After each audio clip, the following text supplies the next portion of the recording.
team, along with Sam Watson and his team, we're going to stand together and fight this disease. I come this way before, travel through this open door. Circumstances navigated the path, and life happened all so fast. No, it got lonely. Sometimes you see, I know we couldn't make it. Even when I'm off beat, I still land on my feet, and nothing can shake me, cause I know life took a hold on. I never. This is where I am destined to be.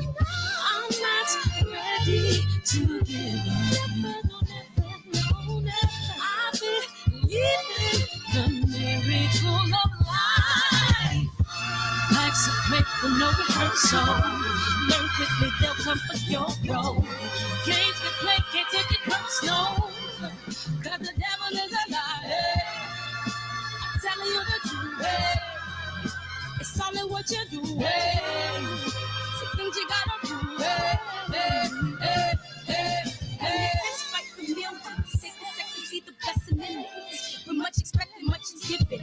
When I made the living, now I'm giving back to children. Never let the power come first before your happiness. Yes, you can be the best if you go the distance. Mix a little sweat with your persistence. You know that the best things are never instant. Just shine, let them see your brilliance. Get up, open up your eyes now. It's the moment of truth. No backing down. We're bringing it tonight. Oh, for the children, it's a given. You gotta give it, be a blessing. This my personal statement. Run the game like I'm ASICS. Learn and develop patience, determined to be the greatest. Yeah, bobbing and weaving, they changing up like the seasons. Indigenous to the grind, so I do it for all my people. Jabbing in competition, back up against the rope. She fighting for recognition. I'm fighting just to promote equality where we lacking. While cancer slowing our road, I'm confident we'll make it. We focus on common goals. Yeah. Give back, give love, give something away. Never give up, stand tall to fight another day. 2 toes, 2 feet, I stand on the ground. I'm gonna wrestle and fight this final round. Life's a break with no rehearsal. Learn quickly, they'll come for your role. Can't take it personal, cause the devil is alive. Telling you the truth, it's all in what you do. Some things you gotta do.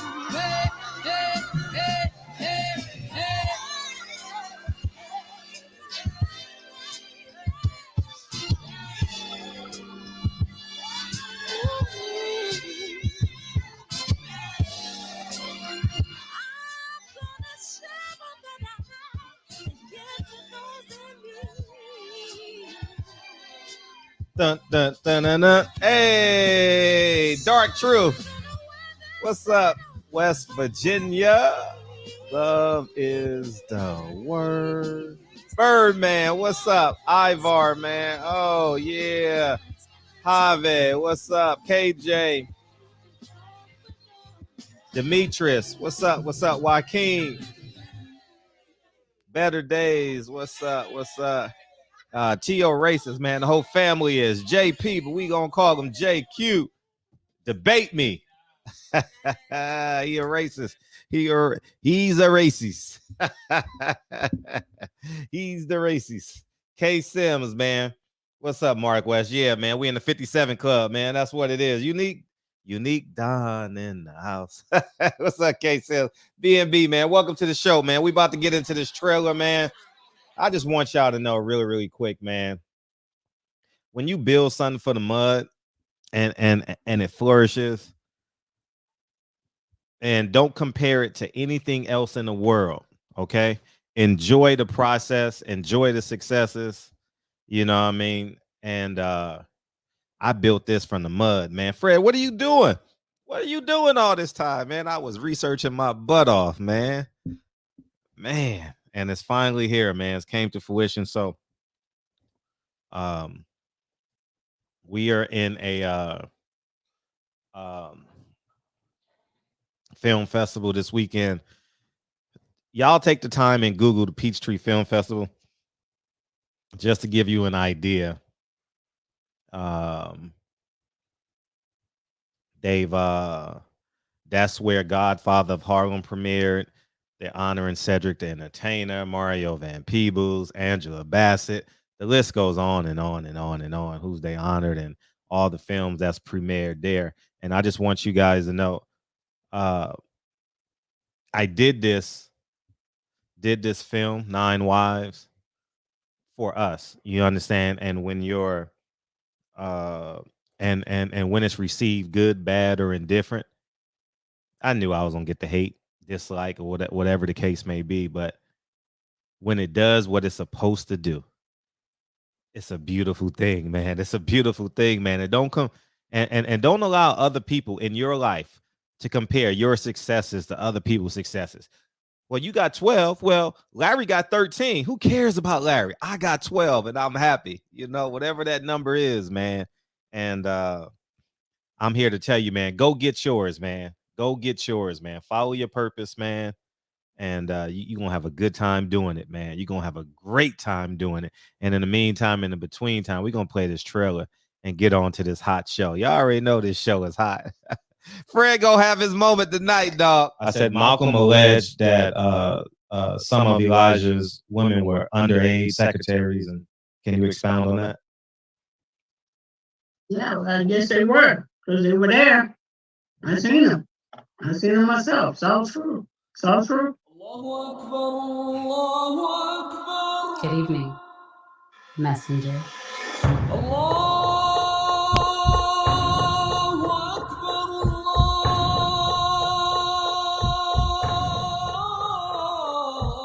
You convinced us that you were the last messenger.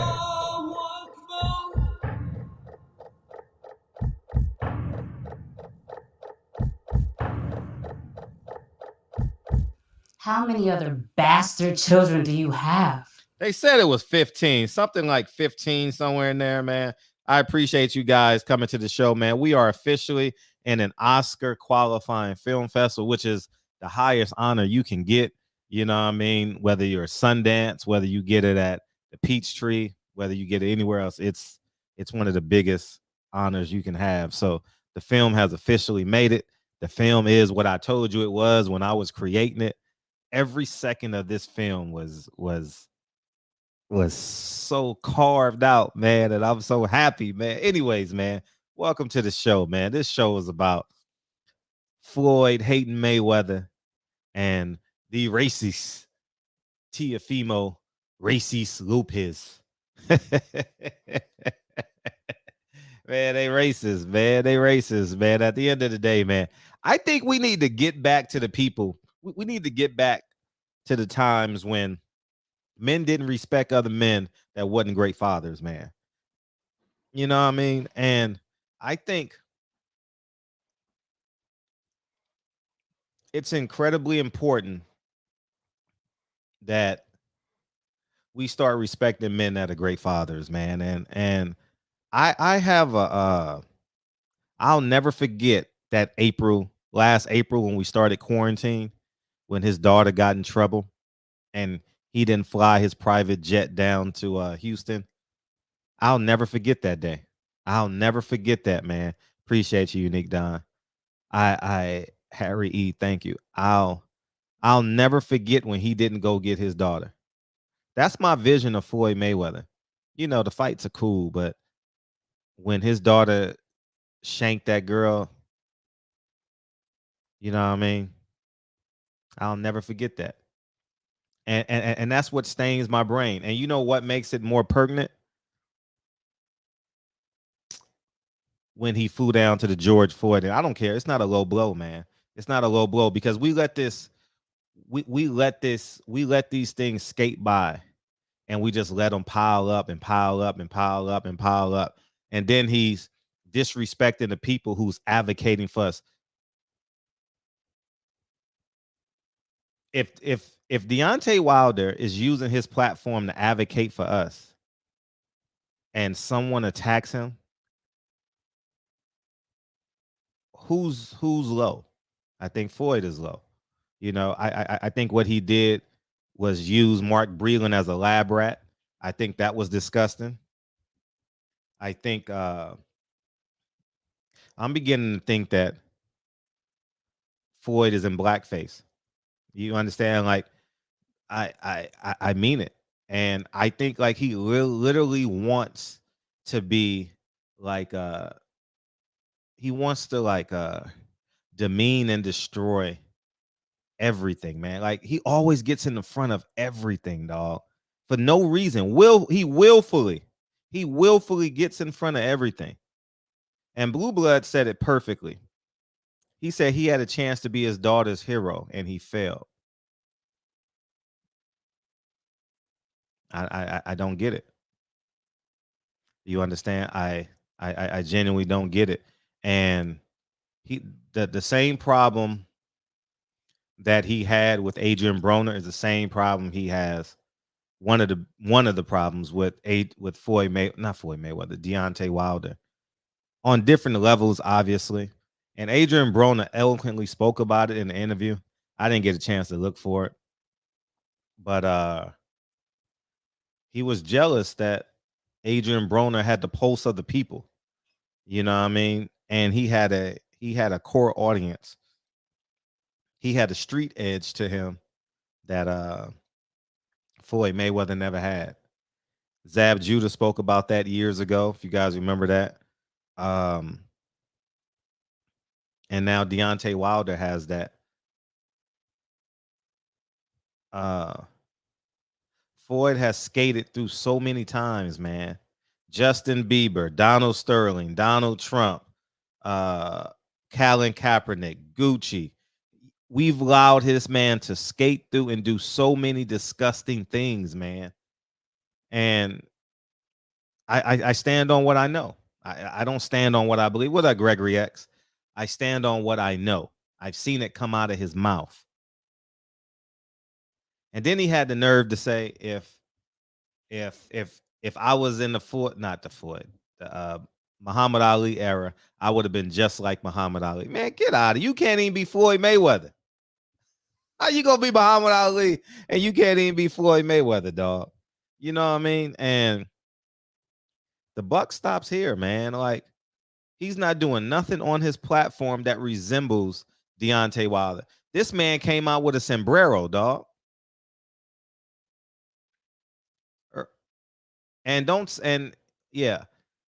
For Oscar De La Hoya, it's cute, but when you keep on doing it and keep on doing it and keep on doing it, you know, you done blackballed Gary Russell. They can't get a fight. I don't know how they move Ray Vargas out of his mandatory spot now. He's fighting on Canelo's undercard. Like, it is just beyond me, man. It is beyond me why we allow this man to keep on skating through and no one says anything. What has Floyd Mayweather done for y'all besides 12? Well, he's going 12 rounds, right? 12 rounds on Saturday night. Why so many people beholden to this man? I don't understand. I don't get it. When a man is wrong, a man is wrong. And that's what we should be hold each other accountable to. If you're wrong, you're wrong. If you're right, you're right. And it's just disgusting that he used Mark Breland like that. He used him. He used him like a wet dog, like Floyd, just collateral damage, man. He's just disgusting, dog.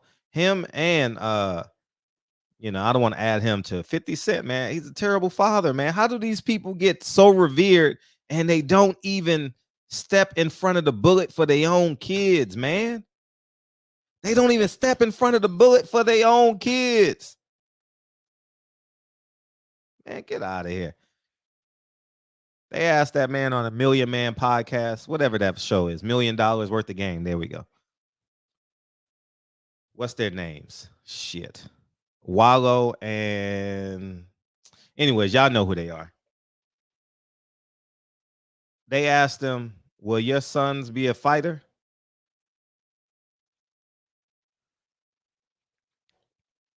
Floyd Mayweather said, "My boys smoke too much weed. Thank you, Gilly." And the crowd laughed. The crowd laughed. That wasn't funny to me. Why are you laughing when he says his kids can't be great because they smoke too much weed? Why is that acceptable for you as a father? I would never say that about Lincoln and Kennedy. Publicly, never. Never. I would never embarrass my kids on a stage like that. Never. I said, I was sitting there, the crowd was laughing, and the host is so immature. I don't know that Wallow and Gilly the Kid, they collectively, they're very immature because they want to be cool. That's why y'all got to start respecting this platform more. I don't get on this platform and interview people trying to be cool. That's a whole nother thing we need to talk about. A lot of these, they put these celebrities in these positions and they want to be cool, man. Hey, when can you get me fights, man? Hey, man, we got the same friends, man. Hey, next time I'm in Las Vegas, man, I'm gonna need you to look out for me. Man, they want to be friends, man. They want to be friends. I thought that was disgusting when he said that. If Lincoln was 17 years old and what am I, some years down the line, I would never get on here and be like, man, Lincoln's a failure, man, because he smokes too much weed. That's what he said. My sons are failures. They smoke too much weed. That's the interpretation and the crowd laughed. How can men laugh at that when another man is belittling his own kids?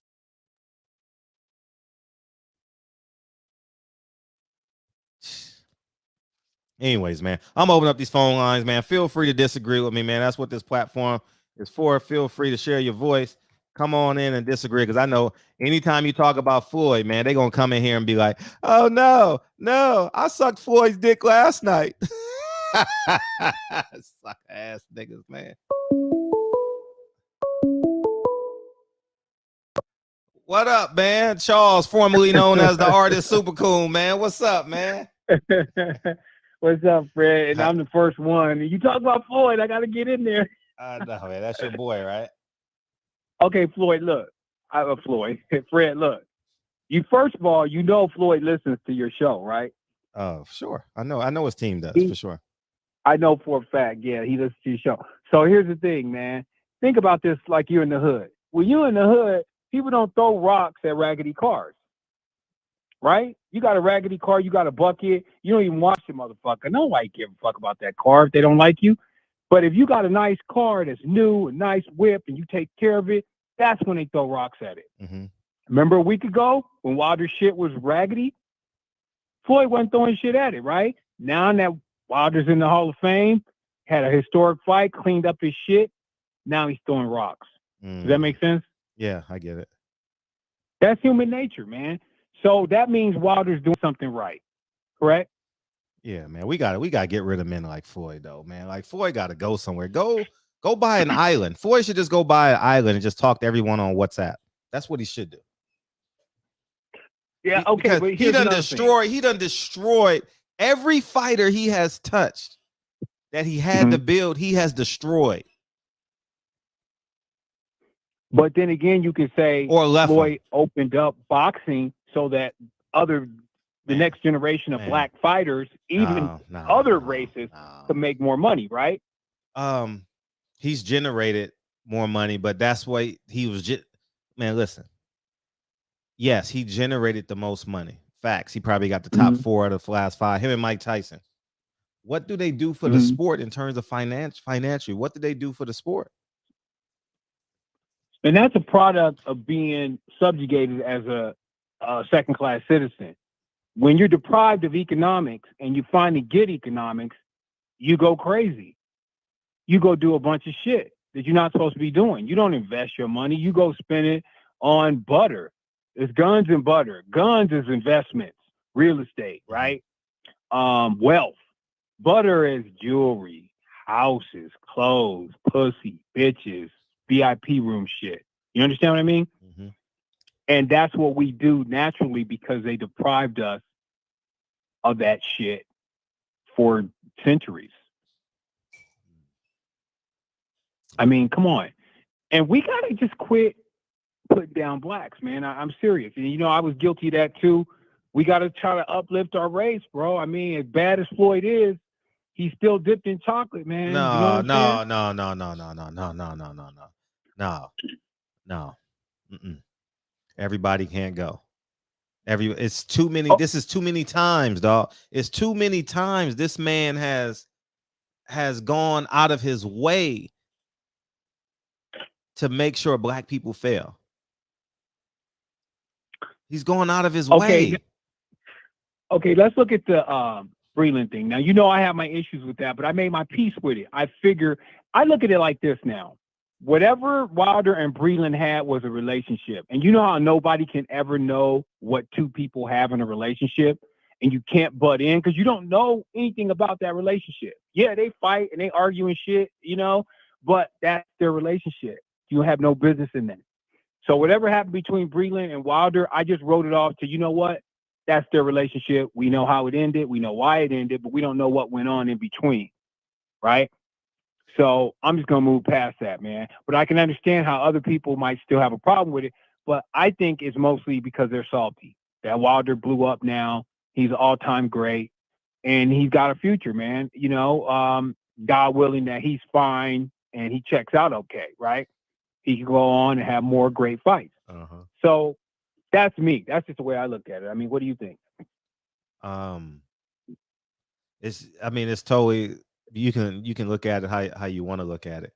I just think that Floyd is getting in the way of progress. And he wants to be the only one.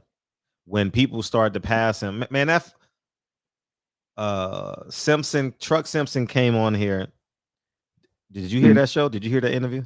Were you here? Yeah, I did. And he said what? Floyd wouldn't give him the what? No what? No money. No money. You heard him. That's business though, man. No. Please hear me out. Hear me out. Mm-hmm. If you talking, I'm holding him accountable to who he say he is. I'm not asking Floyd to be a pastor, a preacher, a imam, a priest. He told us who he was. So I'm holding him to the words he said he was. You know what I mean? Mm-hmm.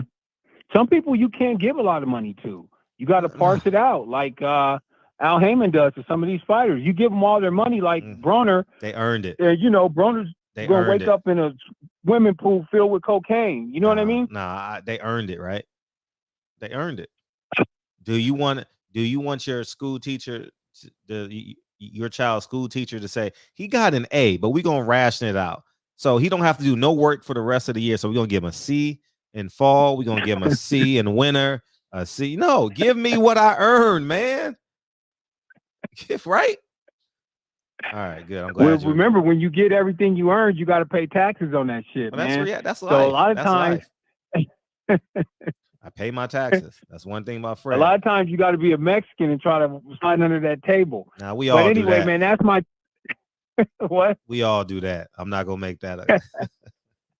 But anyway, man, that's my time on the line. I'm interested to hear how this plays out, and you know what people think about it. Yeah. But again, man, I know you got a hard on for Floyd too, Fred. No, I don't. Every time you see Sean or Floyd, your dick just gets hard. Why do you use it's better than Viagra for you? Analogies. Why you use sexual analogies? Why you do But that? it's better than Viagra for you. You don't need no Viagra. All you gotta do is be hitting the box and have a picture of Floyd or Sean on your wall and look up for inspiration.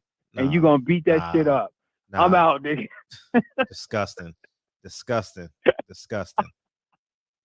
I'm out, Fred. You're disgusting. That's all I'm gonna say. You're disgusting. Peace. All right. Delonte Henderson, Fred. Floyd always say he can train someone to win. Who has he trained? He won't train anyone. I got y'all next, TB in Detroit. I got y'all next. Hey, what's up, Miss T? What's up? Oh my hey, God. what's up? You got your water in? Yeah, I got one more bottle to go. Okay. I fell short, Cool. but I got 11 bottles in. 11 times Wow. 8, 80. What is that? 11 times 8, 88. 88. Yeah. 88 Yeah. ounces. I said I was gonna drink 12. Lord, I can't drink another sip. I can't. But it was 8-ounce bottles. Oh, okay. I'll get it tomorrow. I tried. Demetrius on my show, he got 104. I was like, wow. I might. It's too late, man. We in a new day, so I gotta start over. I'm gonna knock like 3 of them down tonight, just so I can, cause after midnight, that's your whole day. But the artist formerly known as, I'm gonna need him to keep the same energy.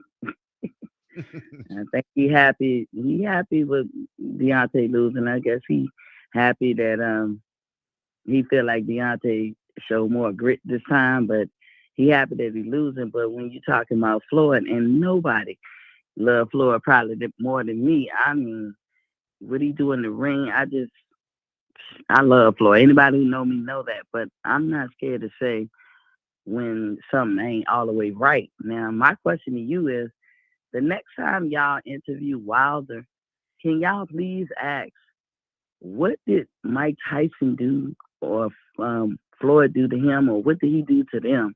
Why they feel this way? Because I am very curious about that. Good point. Yeah. And I was feeling this way when remember how Mike Tyson used to ride Floyd? And I used to be like, why do you hate him? What did the man do to you? Like, and I talked about that today. Like, if Floyd called himself TBE, why is that a problem? And he was like, I heard Mike Tyson say one time he felt like Floyd was disrespecting Ali. And I was like, how? And then I think, was Ali disrespecting Jack Johnson, Joe Louis, Sugar Ray Robinson? Ali used to say, I'm the greatest. I'm a bad name. I never took when Ali said that as he was discounting the ones before him. I just thought he was talking at present time, what his era, how he fell into the ranks of the current fighters that he was fighting. And that's how I took Floyd. When Floyd said, I'm the best ever, if people are going to say that, they should want to say that. So I never understood when Mike Tyson was doing it to Floyd, and I always wondered, and I praised Floyd for not falling into the trap of trying to make this bigger than what it was. Mike Tyson did all the putting down. Floyd never really said anything. But now Floyd doing it to Deontay, and I was like, what was his crime, Fred? What was Deontay's crime? I don't get it. Like, I don't understand. Like honestly, like Floyd is not really even a topic of conversation. He comes up when we talk about Tank, but I think Floyd has a fear of being irrelevant. And he's on the verge of not being irrelevant, but not as like potent as he once was. And I don't know who that person is right now in boxing, but I think it's ready for the taking. Maybe Canelo right now. Yeah, but he will never be irrelevant. Nobody. Yeah, he'll never be irrelevant. You're right. Yeah, and I don't know why he don't get that. Like Floyd, if you listening, as formerly the artist formerly known said, he listens to you. Hear me and hear me good. You will never be irrelevant. Facts. You are TBE. We all see that. We cannot negate that. But I just don't understand the hate for Deontay, and I can't stand it. And then I read somewhere that what's his name, Mark Breland, didn't even like Floyd, and said things that would normally get Floyd going, like in my era, you couldn't cut it, like you wouldn't even be able to cut the mustard, or you're just a overrated loudmouth. This is what that article said that Breland said about Floyd. So now Floyd likes him.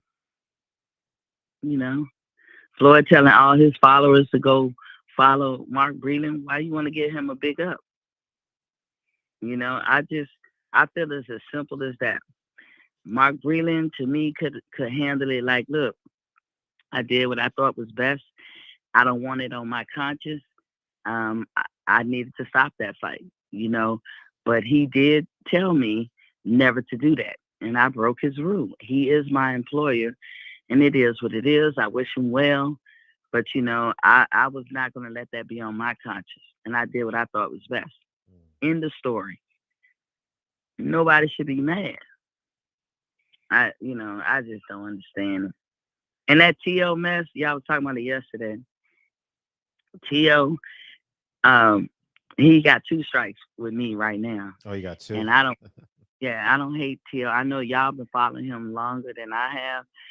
But when he do certain things, the things he do at the time in itself does not constitute me for saying racial. But I wonder how you feel about this.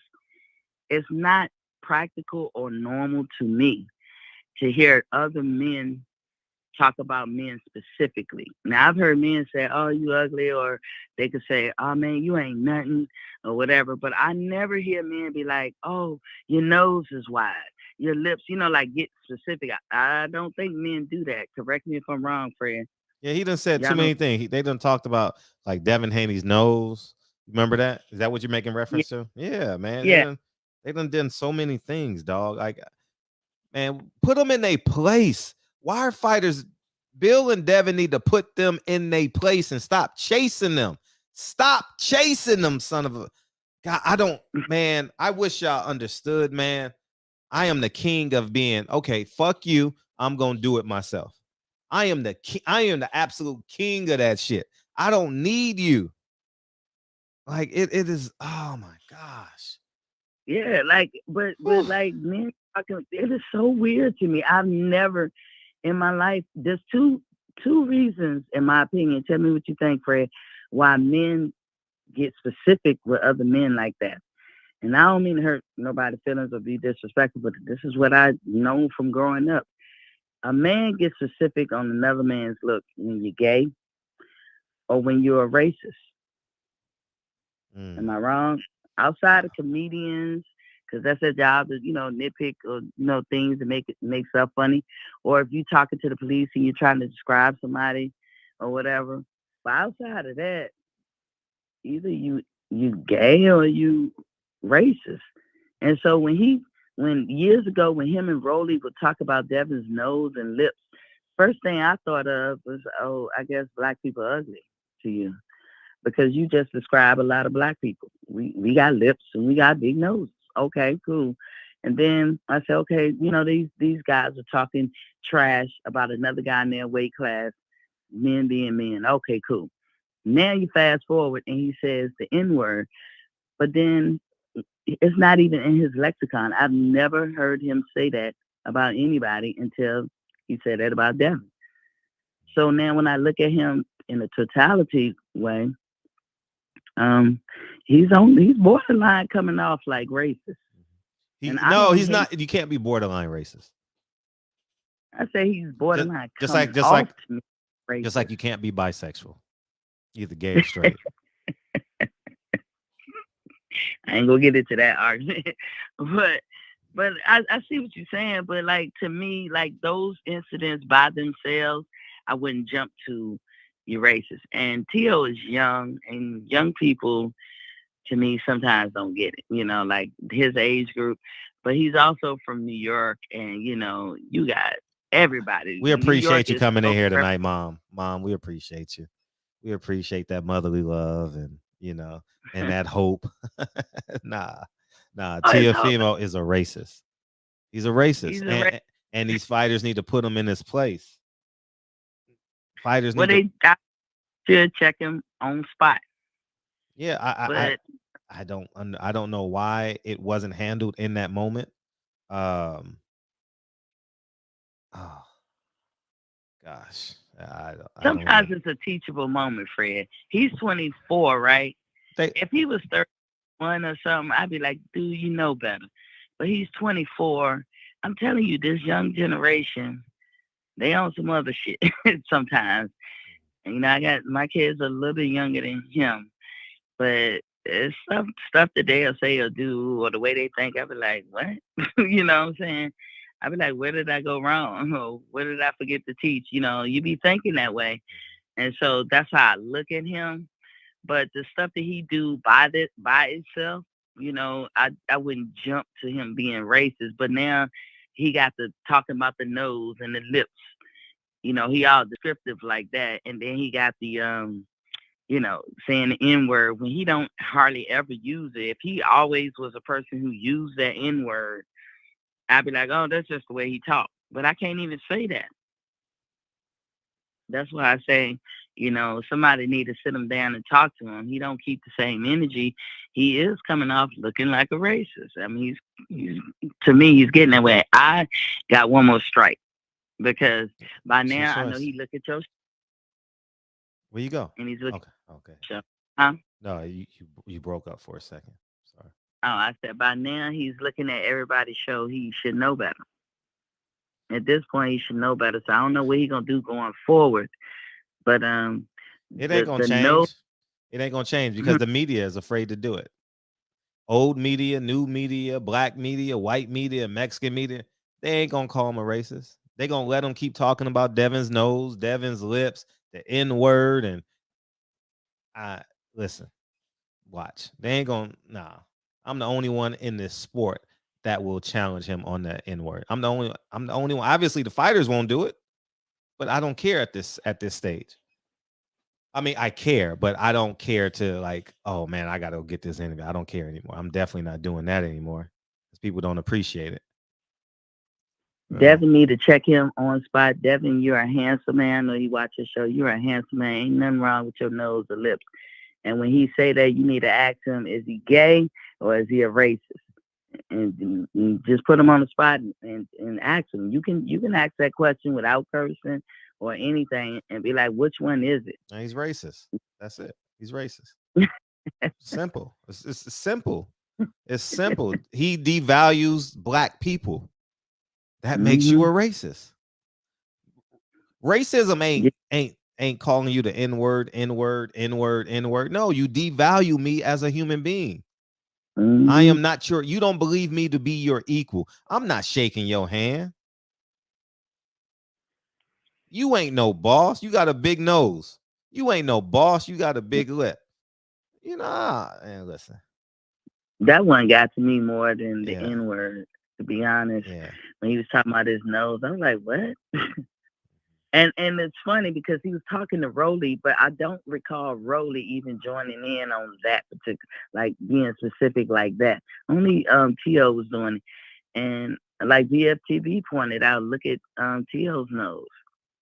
It ain't like your nose is all that or whatever. It's a weird looking nose.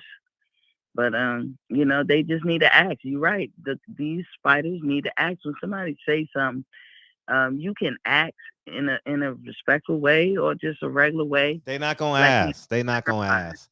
They not gonna try. I know it. Ain't no one gonna challenge Teofimo Lopez. No one. No one's gonna do it. Don't think so. I don't believe it. We all need to challenge it. Just say it, because like I say, we gonna call him that on this platform. That's the way to do it. Because if you call him out, Fred, and then somebody else is calling him out, and others are calling him out, he sees it, and he's gonna think twice before he uses certain language. But I'm gonna tell you right now, y'all tell me if I'm wrong. A guy being that specific about another guy, that ain't normal. I've never heard no man growing up talk like that. Never. Men just don't do that. So I don't know. But he need to learn. Somebody need to sit his ass down and be like, look, no, he don't need to be sat down. He's a grown man. Grown men don't need to be sat down. Hey, listen, you can't be degrading black people. Man, get out of here. I tell him like this. If you don't like my big lips and you don't like my nose, let me know. I keep my money to myself. No, he told you already. Easy. What you need him to say it again? I said easy. What you need, confirmation? You need confirmation? You got to. No, when I said it was 2 strikes, the benefit of the doubt that I give him is his age. That's it. No, ain't no age. He got a father in his life. Ain't no, nah. He on social media, dog. Yeah. He on social media, dog. Y'all have a better argument than me, I tend to give young people because I just really feel like they don't get it just yet. I treat young people like I would want people out there to treat my kids. You know what I'm saying? They young and they do stupid shit and they say stupid shit that don't make sense. And I would love that somebody's grown out there that's like correcting my kid. Like I would love for that to happen. So I put it out there in the world hoping that I get it back in the world. And that's the only benefit of the doubt that I give Teofimo. It's his age. Like I said, if he was Charlo's age, you know, that like the cooning that Charlo just did recently again, I made up my mind. You too old to know better. I don't understand your hatred, but you don't mind trying to tear down a man who has honor and integrity. I can't rock with you, dog. You can't get another dime from me. Right. I don't hate you. I wish you well, but and I would never be biased. Like if I did see your fight for the free, and I wouldn't say, "Oh, you lost" or that. I don't have that kind of hate in me or whatever. But you can't get another dime from me. Neither one of y'all. And even though one person did it, they twins. That's a package deal for me. So, but that's all I had, Fred. I appreciate you. All Thank you. Bye bye. We got TB and we got BC coming in on the Zoom, on the B man. What's up? What's up? Andre Griffin. Imagine being a TMT fighter, seeing that Breland post, and you can't even get a post about your upcoming fight. Terrible. What's up, man? Hey, what's going on, Fred? I'm feeling great, man. What you got? Man, I had to go back and do some research on this whole Teofimo thing. With this whole him using the N-word thing or whatnot. You ever heard of the Afro Nicaraguans? Oh yeah. I seen a documentary on it. Yeah. So I guess Nicaragua was another slave colony, right? Kind of like Haiti, Puerto Rico, Cuba. All them outskirts. Yeah. Oh, I should say many of them.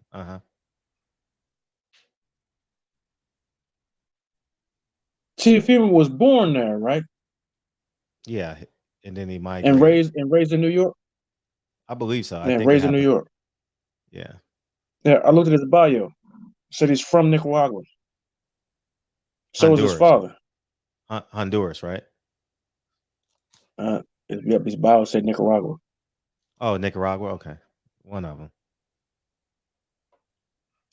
I'm not gonna say that that using that word is using the N word is a good thing because I use it myself, but I use it. Well, there's no good way to use it, and I need to get out of it myself. Right. So as a lot of us need to. I can't see what everybody else needs to do. That's up for you to do. But I can see where some people would say that he's not being racist because if you look at where the country he comes from a slave colony. If you do your research, just saying. Don't let the light. I mean, just because he's light skinned with a big ass nose, a big ass European nose, don't necessarily mean that the dude is completely out of touch. And believe me, I'm not taking up for him. I don't like Teofimo. I don't like him. I want Devin to beat the brakes off of him. But this oversensitivity in the African community needs to stop. We should not be so damn sensitive about every damn thing.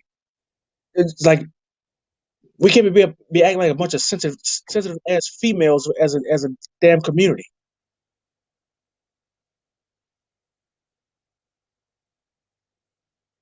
Just like Blue said earlier today, they all from New York. That's how they talk. I graduated from high school in Bridgeport, Connecticut. I didn't have no white friends. All my friends was either Puerto Rican or Haitian. And the Puerto Ricans talk to Haitians that way. They talk to me that way. Matter of fact, I had a southern accent that they never even heard before. They thought I was Jamaican. So it was everybody was learning everybody else. So I mean, this is not even an issue to even be. We discussing this because of some liberal BS of some people that ain't even got our best interests at heart. That's putting a narrative in the community that is not pushing us forward. It's holding us back over a bunch of pseudo garbage.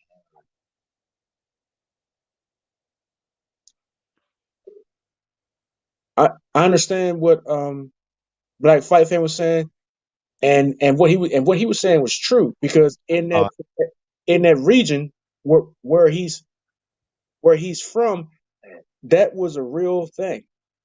That is a real thing.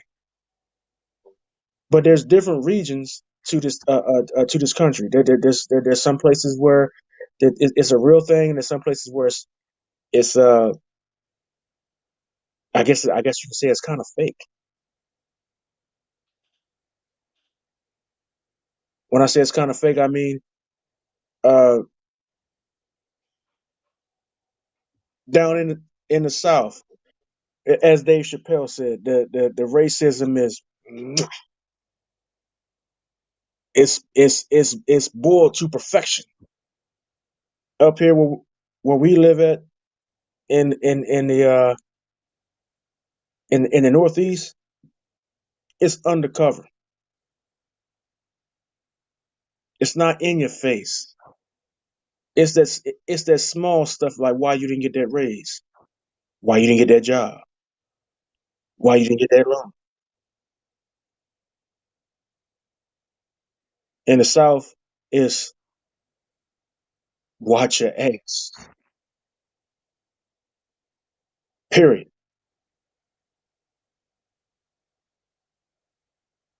But yeah, man, that's we got bigger fish to fry right now. I mean, that's a fish to fry, but it's a smaller fish. And yeah, I said it, but understand this. That dude, that young brother is like another. It's put him in the same category as Charles. You put him in the same category as Charles. Just make sure we all get behind Devin. We get the fight so Devin can. That call. Be there.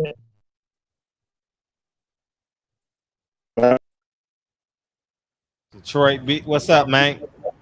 What's going on, baby? How you feel, man? Yeah, man. How you feel? I'm good. I'm good. I'm wondering what Kyle funny looking ass is tonight. Where you at, man? I don't know. We got to find out. Kyle, where you at? Salute to the chat room. Salute to the people. Salute. Hey, Fred. What's up? I gotta tell you, man. First off, I want to say, fuck a motherfucking stroke, right? For everybody who listening. Man, I'm sitting here. I'm dealing with my mother. I know. And my mother then had her third stroke, and she is reduced to about a 3-year-old. I've been changing diapers. I'm giving her insulin. I'm giving her meds, and this shit is hard. This shit is life changing. This shit didn't change my whole life. Like, I wasn't expecting it. I was down in Arizona. I got the call. They found her.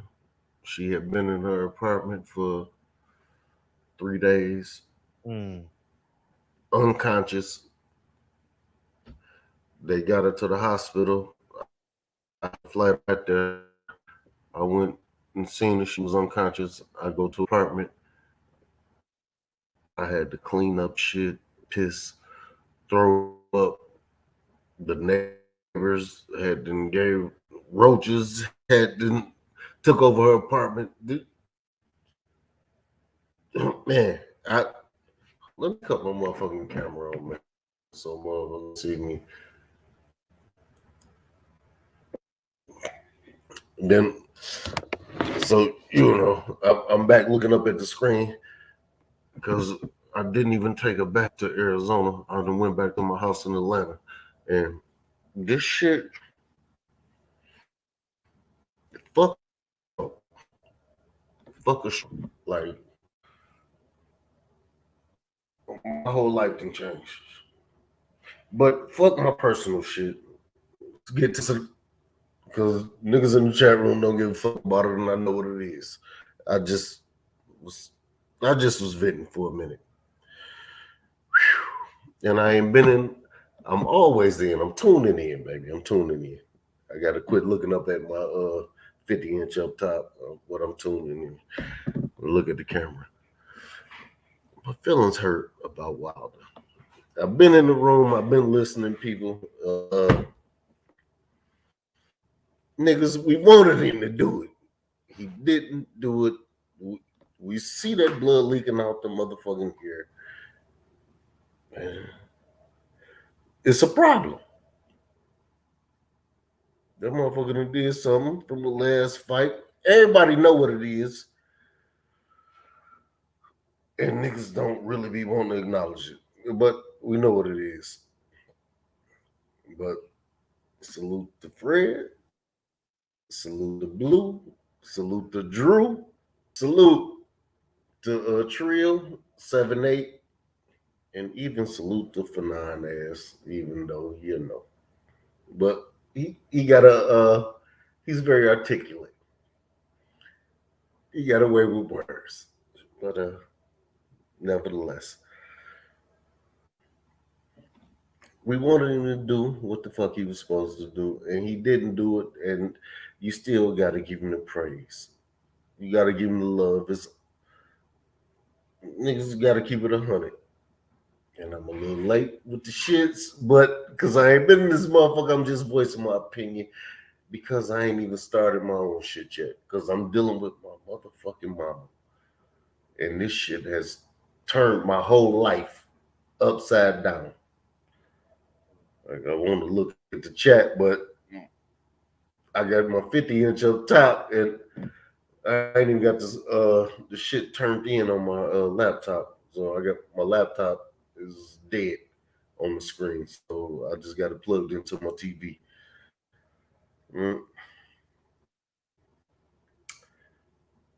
Damn. And where do we go with Floyd?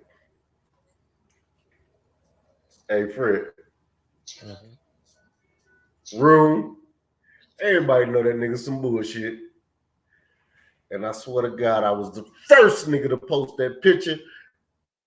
With him and Tank, who the fuck was he fighting when he had on that red jacket and them leggings? The nigga had on leggings and the boots, but they was some ostrich.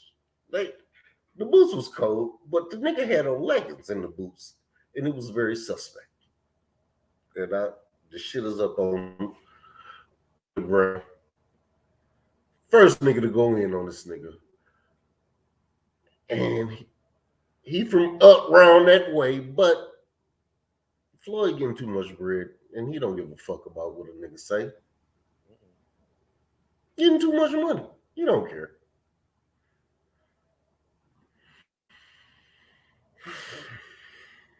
Much as we want him to, he don't, and he won't. He's in. Who we got? It be so much shit going on. Who we got? First thing come to mind is punk ass Mikey. Fred. Punk ass Mikey. Gone. Over. Arrivederci. Fuck it. Hey, but it ain't over. He's still gonna get a check. He gonna get a couple more checks. He gonna get some more money, but he got exposed. When I look at those ESPN clips and the what's that, fight hype clips. Mm-hmm. You know, he got the ranch, he off into the real estate shit. He doing things. He getting a little money, and we can tell that he's not so interested. When those checks get cut, motherfuckers get comfortable and disinterested in things. It ain't their main focus. It ain't their main priority. Things change, and it shows. Damn, who else we got? Man, talk to me, nigga. Talk to me. Say something, baby. And I know, I was looking at your last night clip. I was listening when I fell asleep on the shit, and I know they was having a conversation. Y'all was talking about that word. You gave your opinions, and I can't even remember who you was talking to. It's all right. I remember what the fuck you said about it. And it still flows from my tongue, and I know. And it's a public platform, because I wish Devin would have slapped fire about Teofimo and his father. Hey, Bill. Fuck shaking their hands. Slap fire about them bitches. I don't know, Fred. That's it, man. That's it. Man, Talk to me, man. No, just blessings to you and your family. Thank you. Hey, thank you, man. Because I don't know how I'm even dealing with it. Like, man, I had to go to the hospital and they told me I got high blood pressure. I don't even, everything I've been through in the midst of this rescuing her and transitioning her to another state is, it ain't for the chat, for the live shit, but it's an ordeal. So I appreciate you saying that, brother. Salute to the chat. Sure. I'm back in the chat, man. I'm gone, man. I just tapped in. I'm gone, man. I'm gone. Appreciate you. For sure.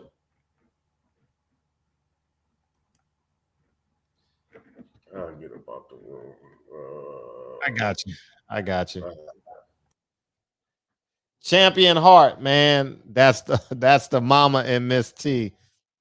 When the mother is told her 24-year-old son killed 100 people, my baby didn't do nothing. he been in church for 24 years. Oh, man. All right, the phone lines are back open. Holla at your boy, mate. Holla at your boy, mate. And Nine Wise is waiting on y'all. Yeah, man. I just think Teofimo done went a little too far. A little too far. What's up, man? Where you been? You gotta live life, Fred. You gotta take a break from some of this YouTube shit and just watch the videos and don't call in sometimes. Oh, okay. Well, honestly, we say thank you. Yeah, so I got something to say about this whole bullshit with Teofimo and Devin Haney.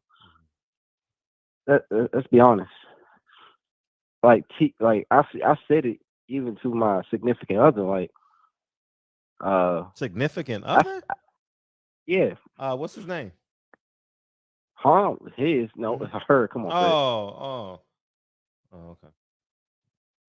Okay, cool. Just asking. So I'm asking yeah, for Charles.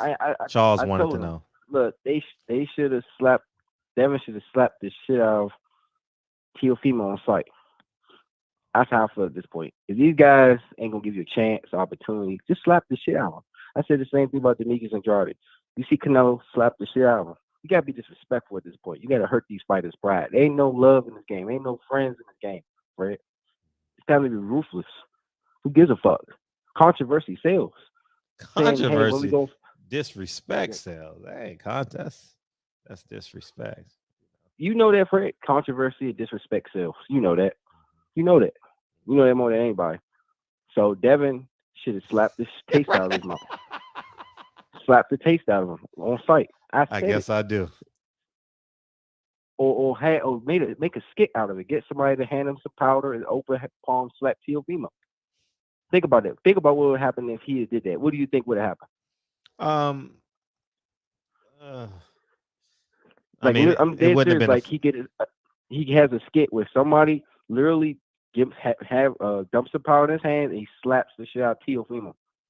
I mean, well, the moment is gone. There's no reason for a skit. The moment done passed. No, not even a skit. Do it for real. He's about doing it for real. Oh, I mean, do it for real. Yeah, I mean, but you got to know you got to go all the way with Teofimo though, because the camera's on. So if you make that decision, you got to go.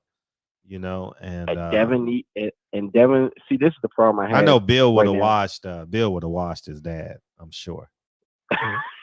Yeah, his dad seems always drunk, man. Bill would have watched his dad. Bill would have watched him. Hey, shout out to Champion Heart saying get ready for this dude. Shout out, man. I know you're my biggest fan. But yeah.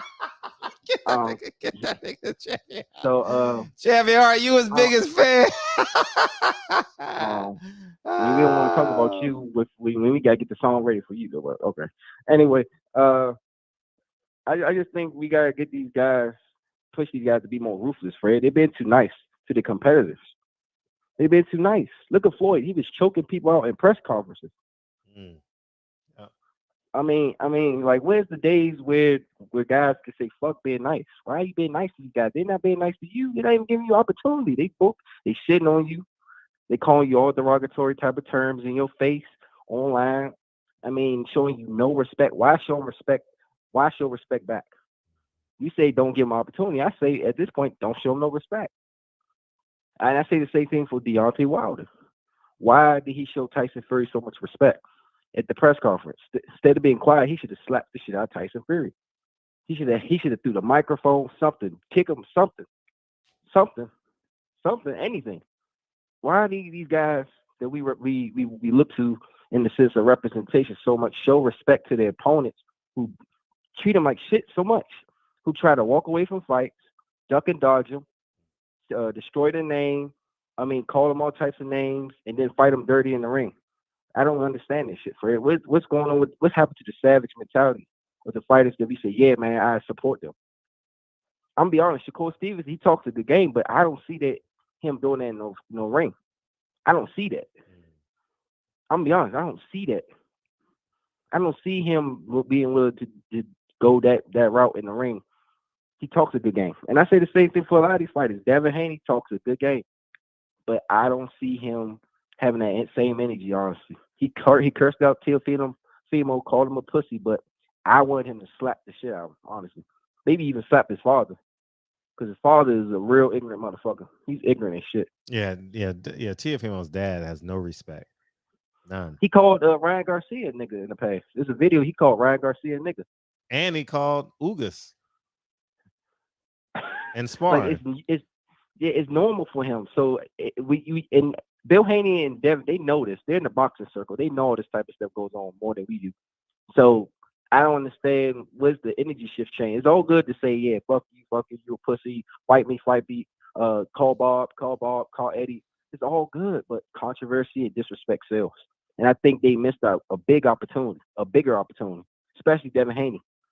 Because people are still going on with the narrative that he's scared of Teofimo. People are still going on with this fucking bullshit narrative, and he missed the opportunity. Just like Shelly fucking Finkel. We gotta get on his ass. Shelly Finkel needs to fucking go. K Jones, if you're listening, you need to tell Deontay Wilder to drop him. So I ain't mad at that. I ain't mad at that decision. I don't listen. You don't tell Deontay Wilder not to go over to the UK during the Anthony Joshua Joseph Parker fight and say no, don't go over there. When that was the most boring fight of the modern time, besides Tyson Fury and Klitschko. Wilder could have took over that whole UK scene after that boring ass fucking fight. If Eddie Hearn wanted to throw in Dillian White as his bodyguard, Wilder should have knocked his ass out in person. Knocked him out. Have a shirt to say, hey, AJ, don't duck me, son. Take over. You don't tell a fighter, don't go over this because AJ said, "Oh, you can't get in the ring with me." Don't do that. Take over. Damn. Take over. It's time to show disrespect to your enemies. These are your enemies. These ain't your friends. So that's honestly my call for it. I just feel like that we as fans say we keep telling these fighters they don't listen, and I mean, what more do? Do you just don't support them anymore and just watch fights for free, all of them? We all need to start watching free fights.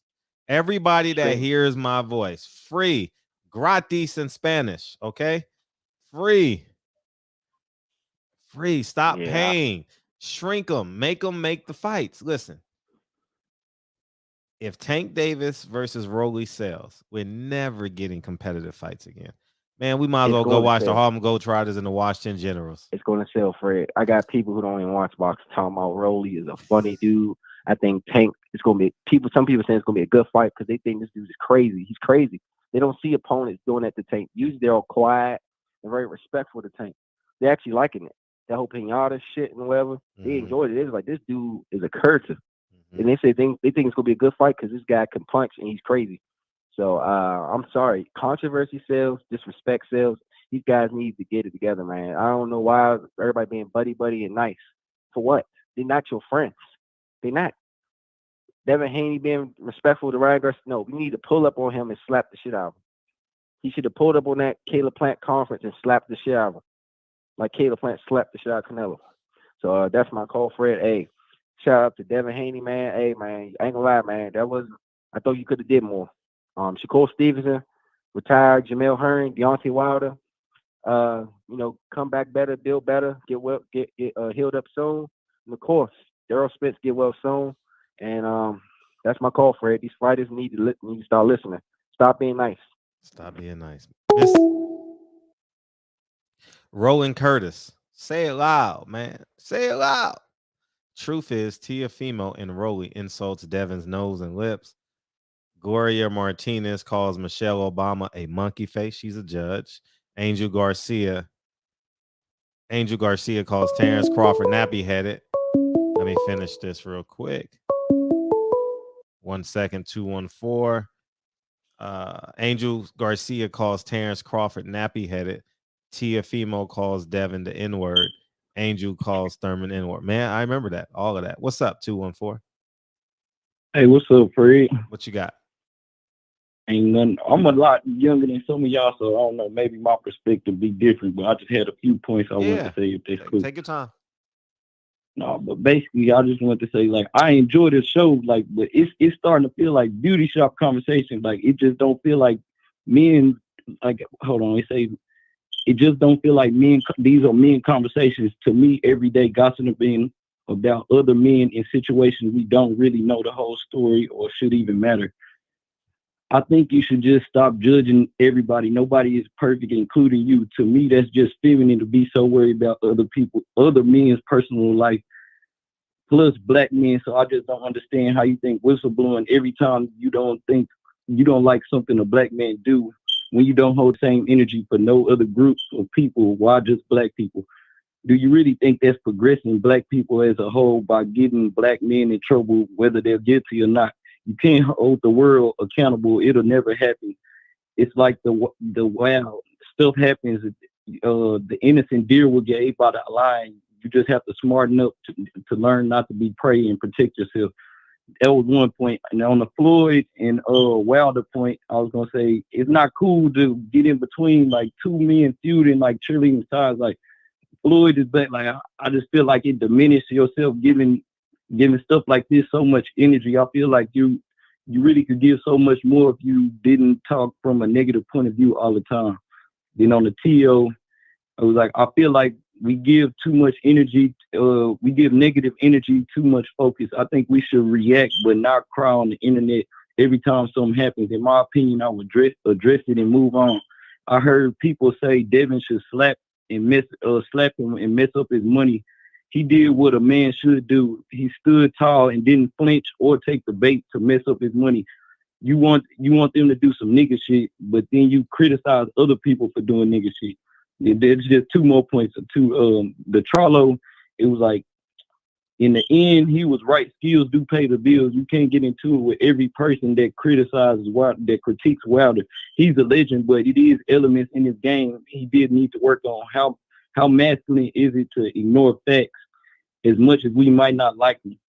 And then I wanted to see who you wanted to take on the Shakur versus Herring. And then my last closing point before I get off was, then how can you sell a product, but at the same time tell people not to buy pay-per-views? Whether you admit it or not, that's taking money out of boxer's mouth. I don't believe a man cries every time something happens to him, and I don't believe a man should push narratives to stop other men from making money. That's just kind of weird to me. But that's just, I just wanted to get that off my chest. I support the show, but I just think like sometimes like other people are saying, it just be getting too emotional every time something happens. Like, I just don't think that's manly for us to like just run to the internet and cry. Like, stuff is gonna happen in the world, but I just don't think that's manly. But that's all I wanted to say. Appreciate it. All right.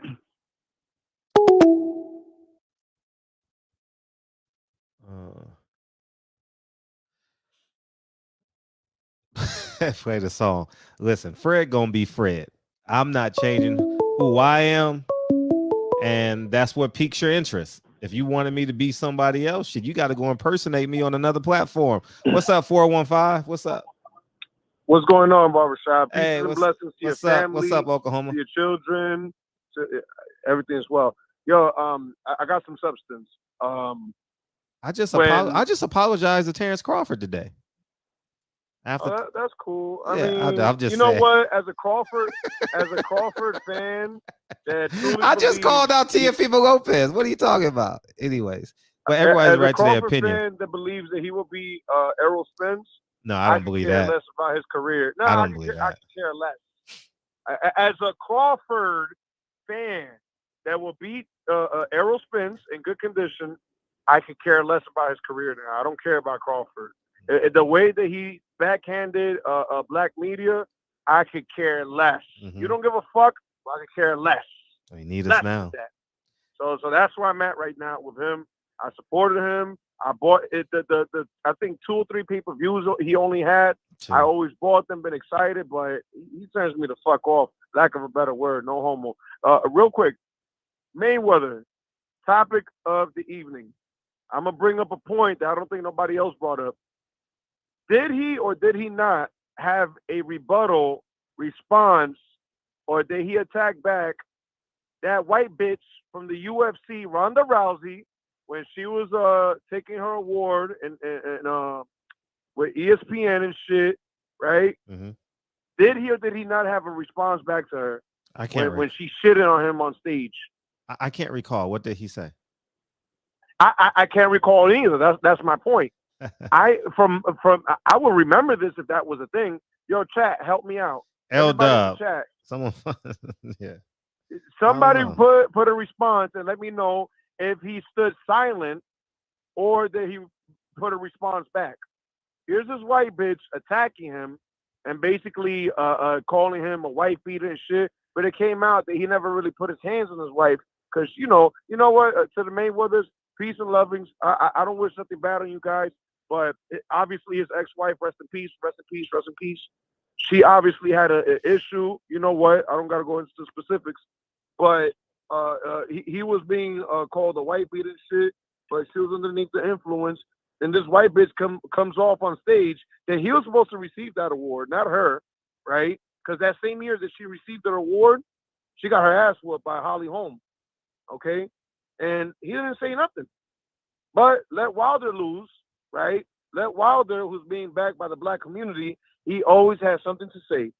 He got to throw a jab. He feels where's that urge and tendency to fight back when this white bitch is saying some shit about you in front of the whole entire sports world, which it was an award show by ESPN that everybody, whether you watch hockey, football, baseball, what have you, she shitted on you in front of all these leagues.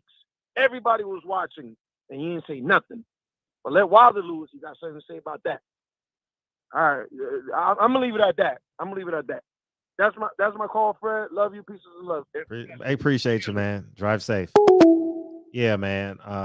Man, my mom is funny as hell, man. My mom is funny. I gotta send this y'all picture though. I gotta send this to y'all niggas.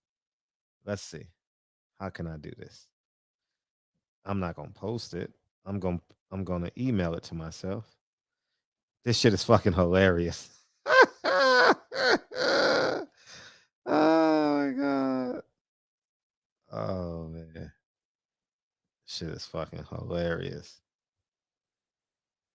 Anyways, man, someone call in, man, so I can pretend I'm listening and post this picture. In the meantime, in between time, you know what I mean? Feel free to beam in. If we want the best fights, we can't support the bad fights. It's simple. It's simple math. Bob Arum told you. Fans are like rocks. We could throw them anywhere we want, and we fall for it. I'm gonna say we because I want us to band together. What's up, A31? Hey, how's it going? Hey, what you got, man? Hey, I got a question to ask you. Oh shit. And then a comment to make, but I'll ask my question first. Make sure I get my question answered. The real estate market right now. Mm-hmm. I know you talked about being in real estate before, and right now, locally where I am, there's a seller's market, and so typically you're going to pay a lot more for properties than you would when it's a buyer's market. And you can look at the trends and see that it's almost on a bubble right now in regards to the price of housing, apartment complexes, and so forth. What do you think about making a move on like a apartment complex, multi-dwelling right now? It's always a buyers and sellers market for me. Always. I don't believe in that. I believe in you crunch the numbers. If it makes sense, go get it. Right. You know what I mean? You're really looking for you're looking for net cash flow. Yeah. You're looking for that net cash flow. Yeah, I want cash. Yeah, I'm big on cash and the appreciation too, long term, right now and long term, the rents and stuff like that you get right now and the ascension of the property. Right. So you wouldn't buy anything beyond a certain building date. Like, what's the oldest property that you would buy? Do you know? Well, my house is 1917. I think this house was built. My house was built in It's been remodeled, but it's right. It's 1917. Okay. Well, I mean, like, because you own like, here's the other thing. When you buy multi-dwelling or multi-family investments, do you do a minimum of a certain amount of units? Well, if it's 5 or more, it's commercial. If it's 4 or less, it's residential. Yeah. Mm-hmm. Do you stay away from the commercial? Mixed bag. Okay. Either way, I don't really care about that at this point. I just want the most bang for my buck. You want cash flow. You want that net cash flow every month. I love the cash flow every month. I do. Okay. I do. Got it. Okay. That's my question, man. I appreciate your answers. Hopefully I helped. Hopefully I helped. Yeah. Okay. So what the comment I was gonna make is a lot of talk is going on with Mark Breland and Sugar Ray Leonard made a comment. Obviously, Floyd Mayweather made a comment. Indirectly, and then a lot of fans of Mark Breland or supporters of Mark Breland kind of feel bad about how his reputation went at the end of the second fight, and I know that the narrative was because Deontay had issues with his endurance and kind of fatigued early. He said he wasn't feeling well at the beginning of the fight. and he accused, or someone in his camp accused, some said his water was spiked, or someone put something in his water, and then the narrative came out eventually that it was Mark Breland, and so I had a hard time watching Mark Breland since he was an Olympian. I had a hard time digesting that. And so the trilogy comes, and Deontay has the same problems, the same endurance problems, fatigues early, that sort of thing. And then you look around, and Mark Breland's nowhere to be found. So I think a lot of people are just doing a logical deduction and saying, hey, you had the same problems with your endurance both fights. You said it was a result of someone spiking your water. You said it was a particular person that did that. But the second fight, you had the same problem, and that person was nowhere to be found. So I think a lot of people are going back and they're revisiting that because they feel like Mark Breland's reputation has been negatively affected, and that's unwarranted at this point. And so, I kind of feel that way too. I don't know whether his water was spiked or not, but I just don't feel like I don't know him personally, but what I've seen the guy do and his demeanor and everything, I just don't feel like he would do something like that. I just don't. I mean, I think that he has more respect for the game, more respect for fighters and the discipline of boxing to be have better moral character than what that would display if he was to spike someone's water being in their corner. So I kind of see. I don't care too much for Floyd Mayweather based on his selfishness and just strictly about making money. He kind of lost me when he did that thing where man, I'm trying to think. I think it was Gucci that came out with that sweater with the red lips. And then, he went in and bought a bunch of Gucci stuff the next day or two. And then, made some comment about not being black or something where he divorced himself from that particular disrespect that they showed the black community and went and supported their shops anyway. I've never been a fan of his since then. I thought that was very irresponsible. And so I haven't been a fan of his since then. But the point is, Mark Breland, I just don't see the guy that way. I like Deontay Wilder. I just think that I love the brother, really. His story is great. I wish he would have won the fight, but I think he's just around a bunch of people who are afraid of him, and they don't want to tell him the truth, and they don't want to make him do the things he needs to do in order to take the next steps to be a great champion. He is a great champion already, just based on what he's done, but to go beyond that, to be legendary, I think that he needs to, come together with some of that road work, getting his cardiovascular health and endurance together, so that he can, last some longer rounds like he was, in my opinion, when he fought the first Taverne fight. But again, that's just my opinion. I just think that the brother just needs to. I think he needs to surround himself with people who actually care enough to tell him the truth, and they're not afraid to tell him. Because Malik Scott. I think the brother tried to teach him, tried to give him the skills he needed, but he missed the one thing, and that was getting his win together. So when he got Tyson in trouble in that fourth round, that he finished him.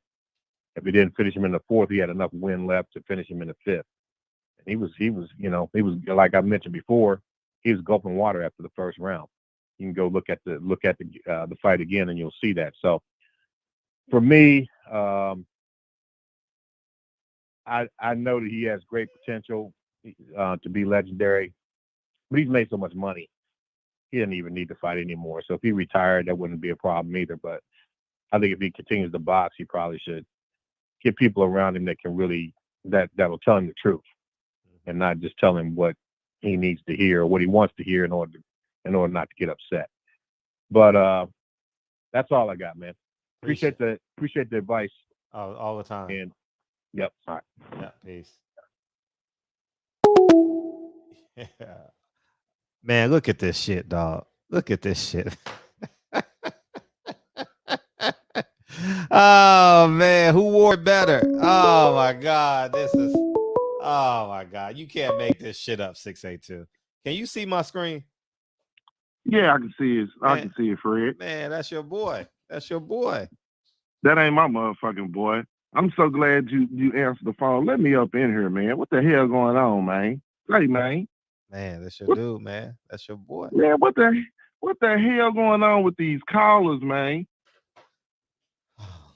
What the hell was he talking about? Mm-hmm. You fool, you damn fool.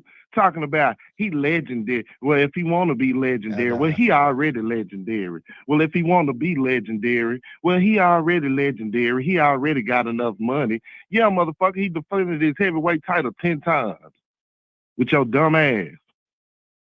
Get out of here. He was fighting a man that was 40 pounds heavier than him, and he had been waiting 18 months to do so. What are we talking about here? What are we talking about? If we was talking about just weight classes alone, we talking about a lightweight fighting a light heavyweight.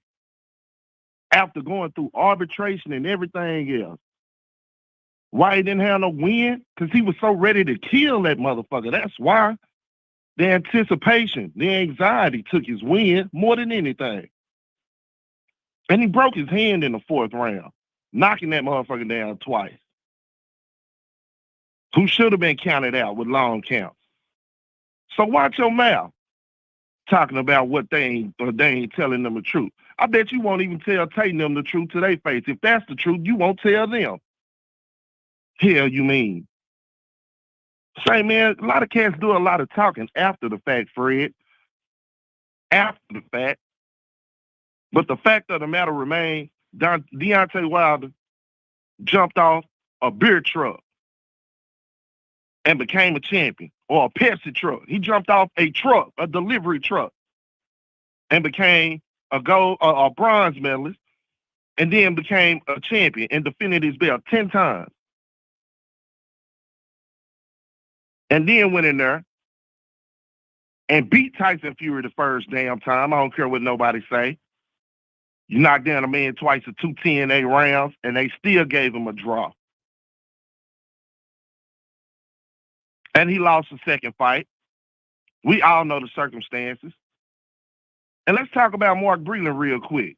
Because why y'all all want to talk about Mark Breland and his motherfucking pride and all of that, he didn't have none when he was clowning Wilder, when he was talking about what he wouldn't do and what he wouldn't learn.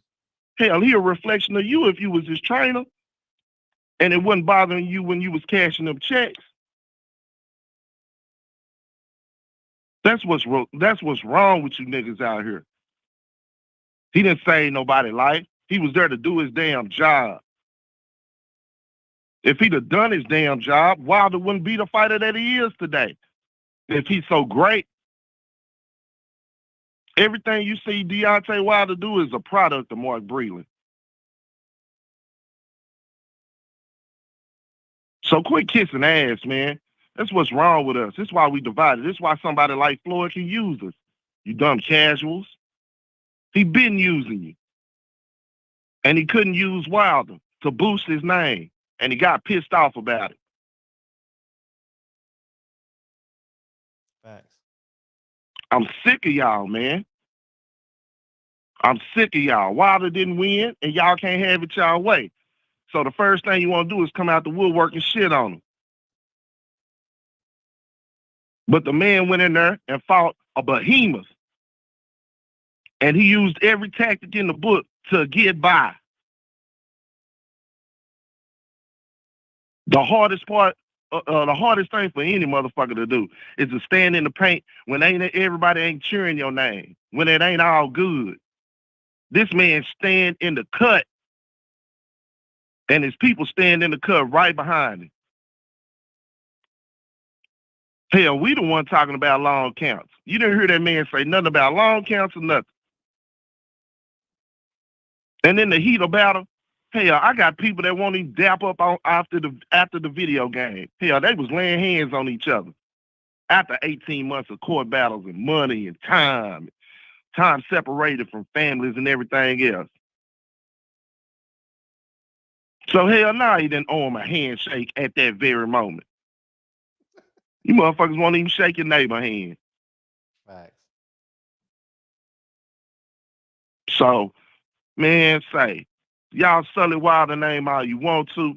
I'm going to let it be known. 817 Boxing B always going to be Bomb Squad. It ain't just about what the results in the ring. It's about the man himself and what he stands for. And I'm going to ask you, what you stand for? Callers, people in the chat, what you actually stand for? Fred done took a stand. I done seen him take a stand many a time. When it wasn't popular. When everybody ain't on your side. Y'all can get y'all sucker ass out the barbershop, man.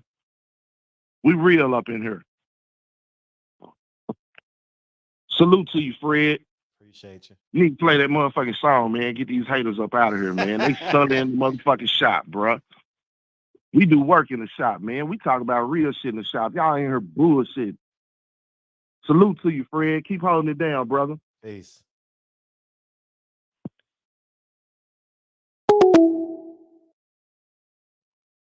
Man, these new niggas, dog. These new niggas. LeBron got a Birkin bag. Floyd got a Birkin bag. Russell Westbrook got a dress on. Man, my son, you'll never see Lincoln dressed like that. What's up, 520? You'll never see. Man, are you kidding me? What's up? What's going on, Fred? It's everything boxing. Hey, how you feel, man? How you feel? Oh, man, I'm good, man. I'm good. I'm feeling good, man. So, man, I just want to call in because, you know, a lot of things going on. First of all, what we seen happen to Mikey Garcia is the product when you don't take the sport serious. You can't lay around for a whole year and get fat, doing all type of other shit, and then think you get in the ring and perform. I mean, that's what you get. You know, that's what you get. And as far as the Tank Davis situation, man, I agree with you 150%. That's what I've been saying. People been calling me a Tank Davis hater because I keep it 100. I mean, check this out. Rolly's last fight, he looked like shit. The fight before that, he looked like shit. So after Rolly's last fight, if Rolly had to start calling out Tank, and Tank would have said, look, he don't deserve no fight with me. I'm not fighting no Rolly. Everybody that's saying this is a good fight would have been saying, Rolly and Tank, that we don't want to see that shit. Tank, Rolly some bullshit. Rolly can't fight.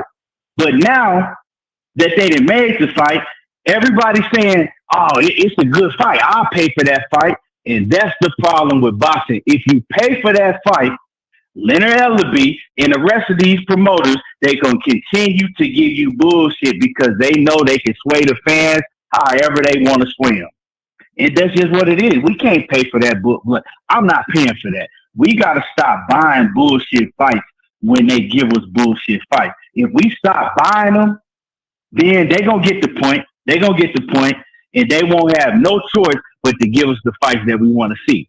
But I mean, as long as we paying for shit like Rolly and Tank Davis, come on. I mean, you know, and Tank is too good of a talent. Like, Tank can fight his ass off, and Tank might beat the best fighter at 135. But I mean, if we paying to see him fight Rolly, do y'all think we ever gonna be able to see him fight the best at 135? We ain't gonna never see him against a Devin Haney or Teofimo Lopez or Lomachenko or, you know, any of these other fighters.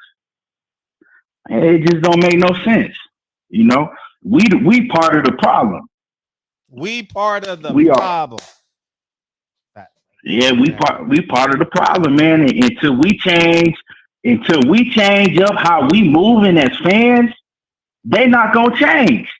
I mean, it's easier for Leonard Ellaby and Floyd Mayweather to put on a fight like Rolly and Tank Davis. They pay Tank Davis a whole lot of money, right?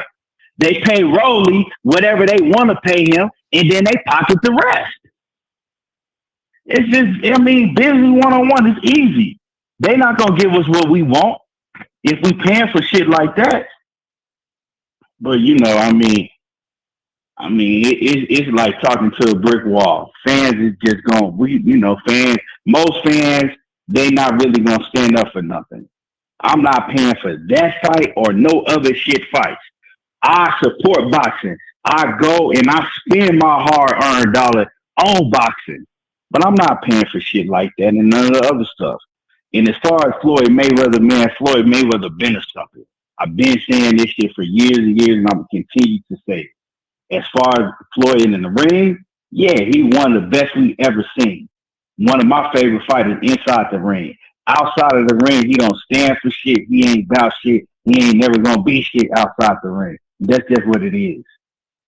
But yeah, that's my call, Fred. Appreciate you. Great call, man. Everything boxing and sports, man. Holla at your boy. Yes, sir. What time? Phoenix time you come on? Man, I come on at 12:30. I'm moving, man. I bought another house, so I'm actually in between moving right now. So Congratulations, big homie. I appreciate you. No, man. that's love, Appreciate man. you. Keep growing. Keep growing. Yes, sir. Yes, sir, man. All the time. All right. Great show. Oh, Continue. all right. Appreciate you. Yeah, man. Dude, I just made a collage. Shit is disgusting.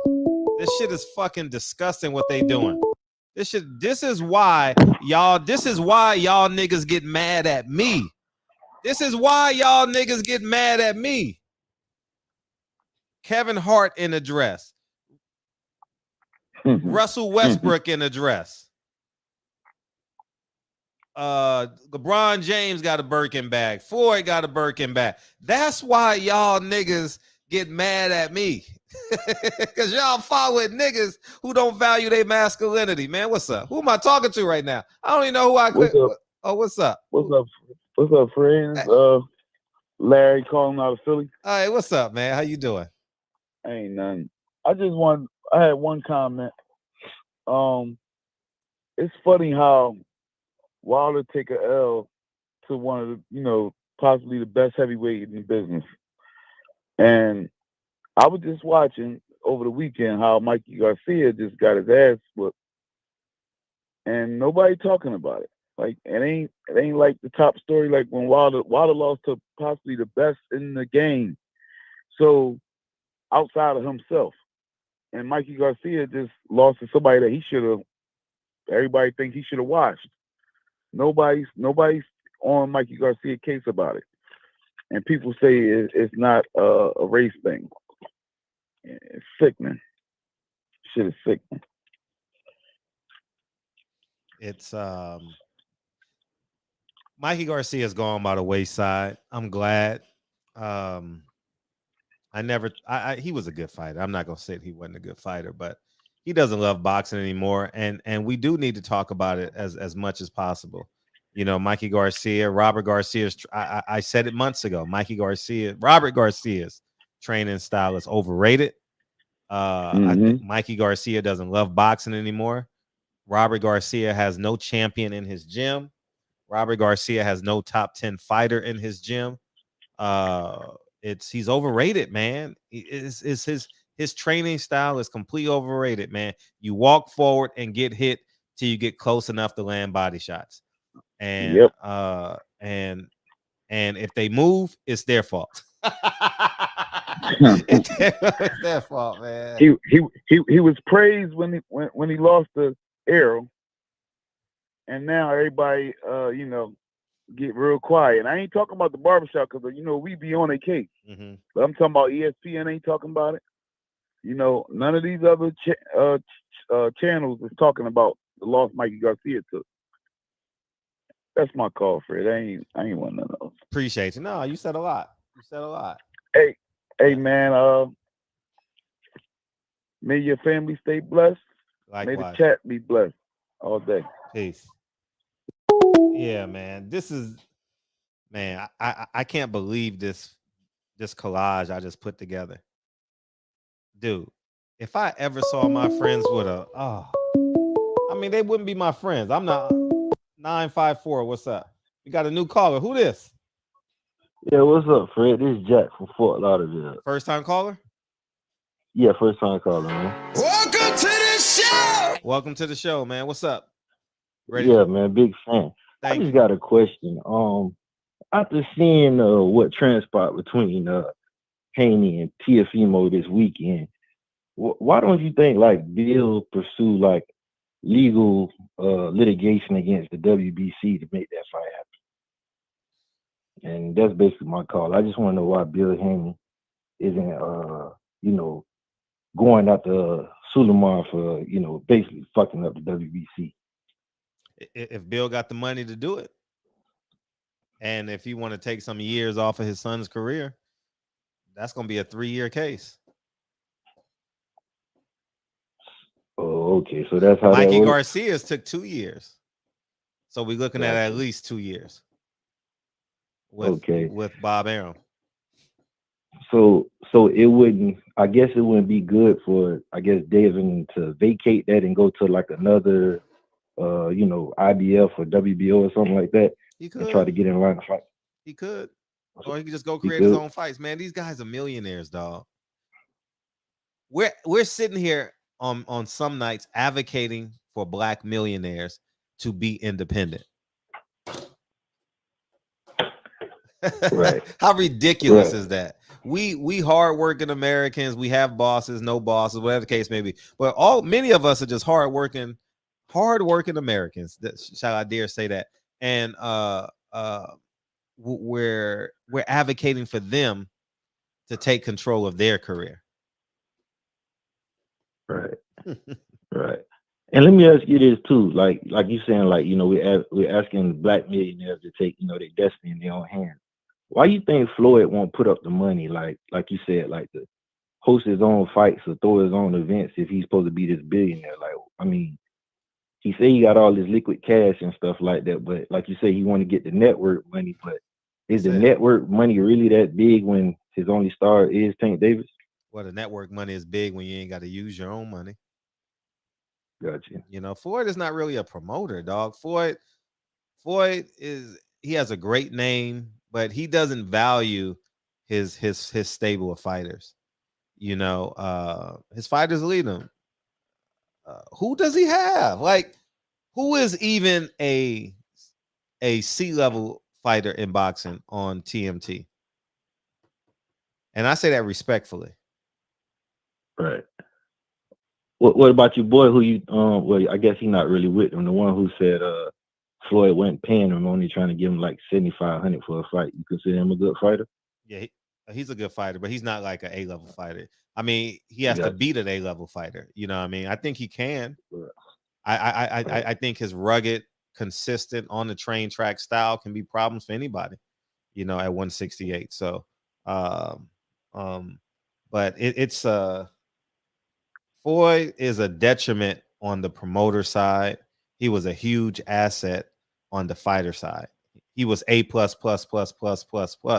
on the fighter side. I think he's an F+++++ on the promoter side. Right. So do you ever see Tank possibly in the near future, like saying, oh, he's definitely gonna leave. Like you stunt my growth. Like you stunting my growth. I'm not getting no championship bouts like you were getting at his age. He's 100% going to leave him. 100% he's going to leave Floyd. 99.9. The reason why is he's paying promotional fees. Al Heyman's going to tell him, listen, why are you with your promoter? I'm making the fights.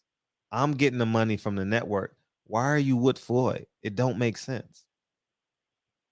That's basically the conversation that's going to be had. Be honest with you. So you think Heyman, doing that, if Heyman does that, he's risking severing ties with Floyd. Floyd was the big draw, the name, all that stuff. So basically, you think he's gonna, give Gervonta the proper advice and, basically say, fuck Floyd, I didn't use him for it, for what I can. I'm gonna make you into the next Floyd. Well, Floyd put himself in that position. Floyd could have. Shit. You know how big Floyd could have been? I mean, god damn. Imagine late 2000s He said, you know what? I'm gonna stay in Vegas. I got the strip club. We gonna, hey Leonard, we gonna take 2 years and we gonna build this. We gonna go out and recruit. We got what do you say? You got 3 private jets. We got private jets. We gonna go get these fighters. And if he would have did that, he says, here's the budget for the year. We gonna go get these guys and we gonna sign them.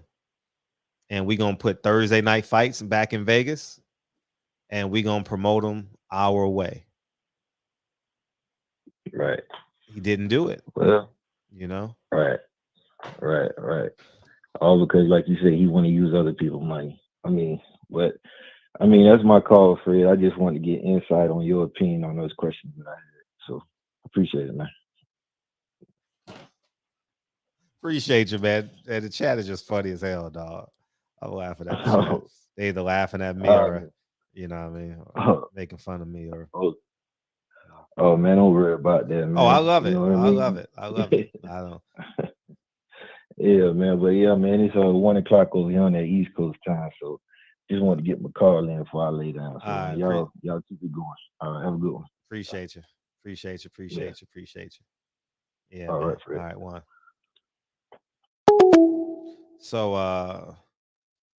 So yeah, man, that's what it is, man. It's yeah, I just think Floyd is, you know, it is what it is, man. I just think masculinity is under attack like no tomorrow. I'm gonna post it. Oh my god.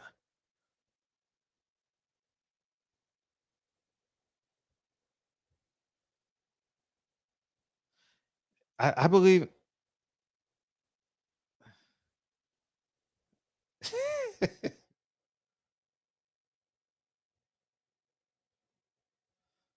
God damn. Dog, wait till y'all see this shit. What you got, Terrence? What's up, TB? Kyle must be working a lot. Kyle must be working a lot. What's up? My sound was messed up. Yep, it is. Real bad. Oh, peace.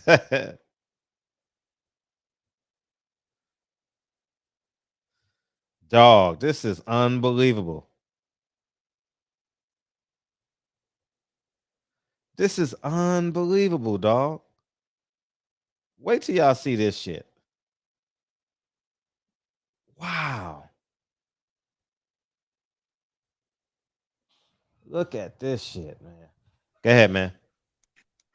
All right, man. Hey, yeah, man. Kyle got young kids, man. Kyle's got to do what he got to do.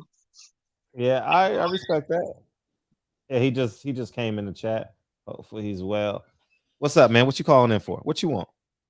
Man, this chat is getting like real disrespectful. Oh, I didn't even hear it. What they say? Of course, you're not gonna hear the chat. I mean, I didn't see everything.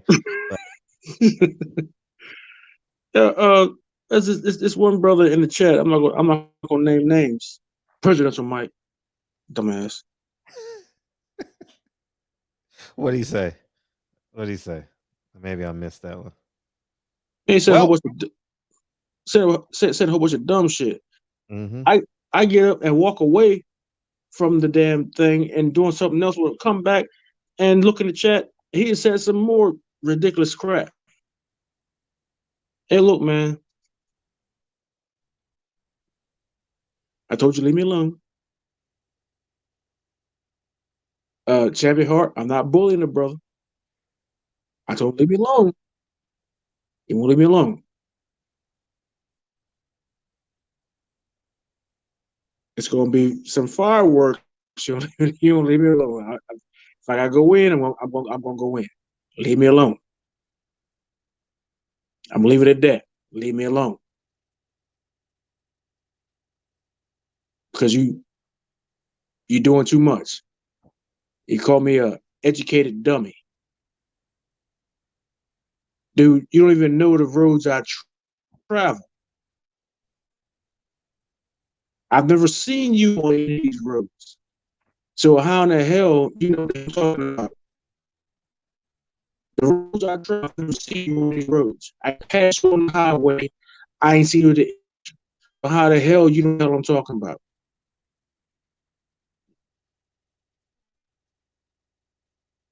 There's a lot of people educated on the internet, but when you put them in a functional situation, they force Gump. Leave me alone. So I'm telling you, leave me alone. That's your last warning. All right, Fred. Peace. Peace.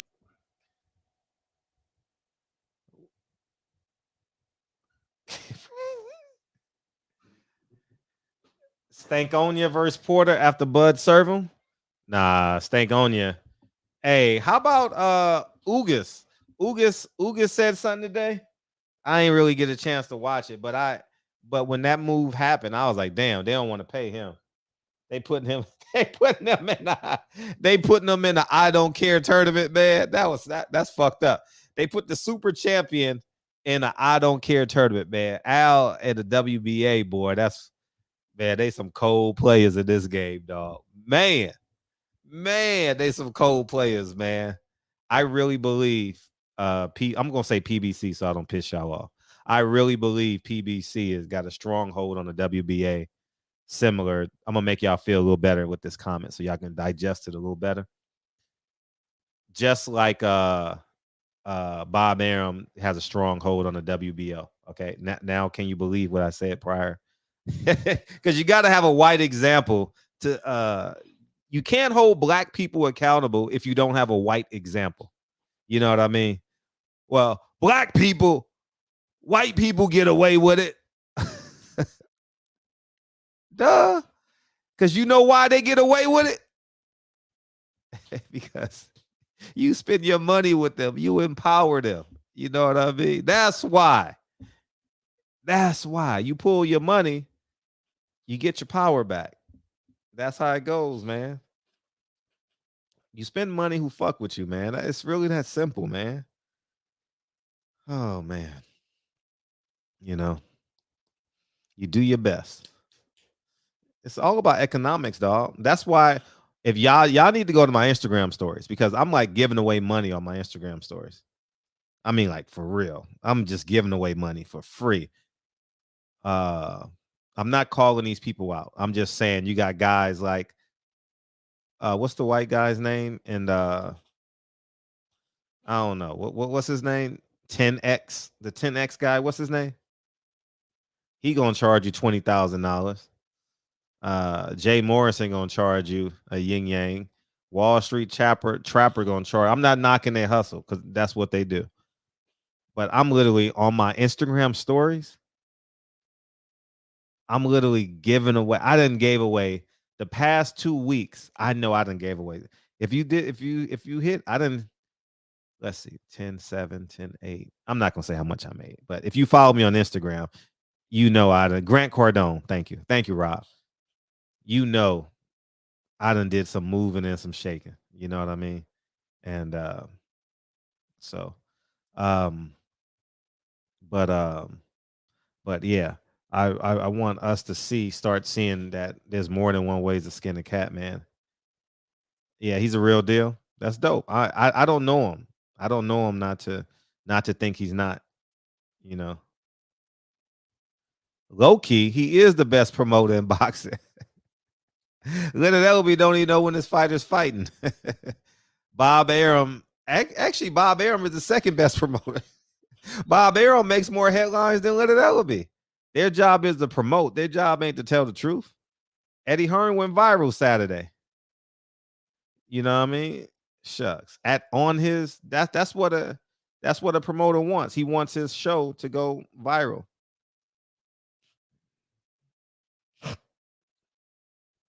You know, so it's working for him.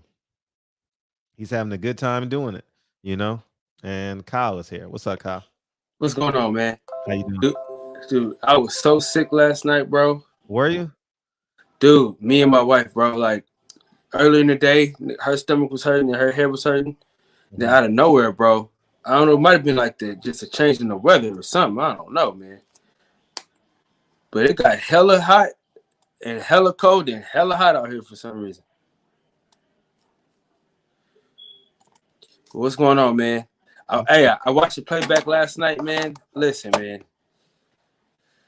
The whole nigga thing, man, it really depends on where you from and where you at. You know what I mean?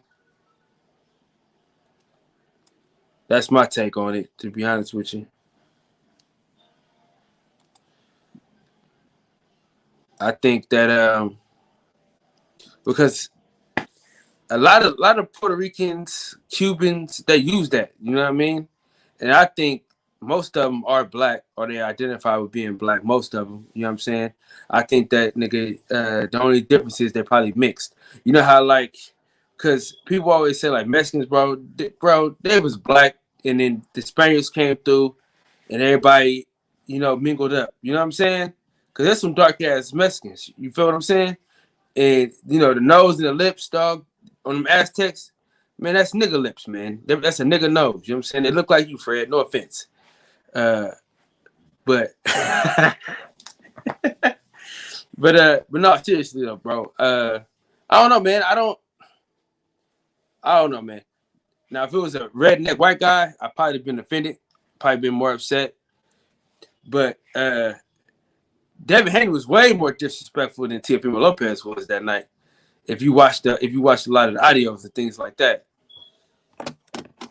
what you think? I just think, man, when you cross the line, you got to put them back on the other side of that line, you know.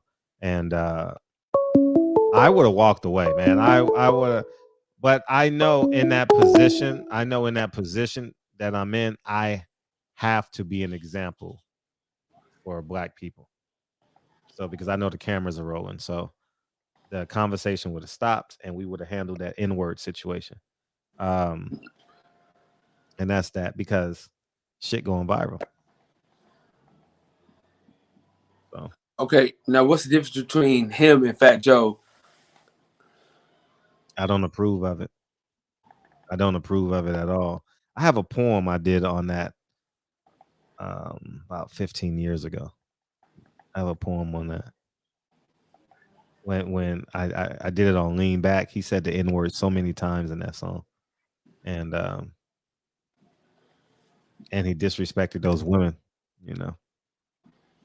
Yeah. In that verses. I just think men got to be men. It's so much easier. I mean, the world will revolve so much more fluidly if men are just men. You know, none of this temperature checking. How feminine can I be and still be masculine? And I don't know, man. I think this Democratic Party, man, it got us off hot and bothered. We got to accept everything under the Democratic Party. Man, dude, R.I.P. to Colin Powell, man. Jesus. All right, kid. You know, I wasn't really much into politics on a national level, so I got to go through his history. I don't know much. Man, he was solid. He was solid. Listen, he was the only person all black people like and all white people like. He was Obama before Obama. Was he really? Hell yeah, man. Everybody loved Colin Powell, man. Really? Listen, he was the first Republican.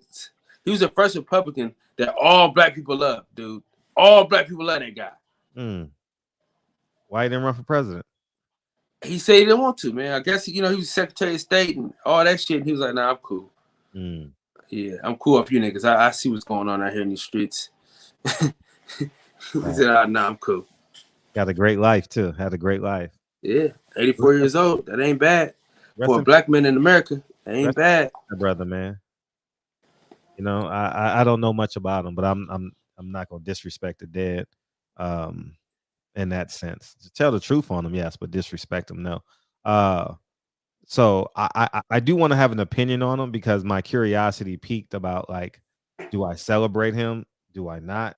So I just stayed quiet on it because I didn't. We know he ain't a coon. That's First and foremost, he ain't no coon. You know what I'm saying? That's the great thing about him. If there's anything you can say, he wasn't no coon. So he won. Him not being a coon and being a Republican, he won.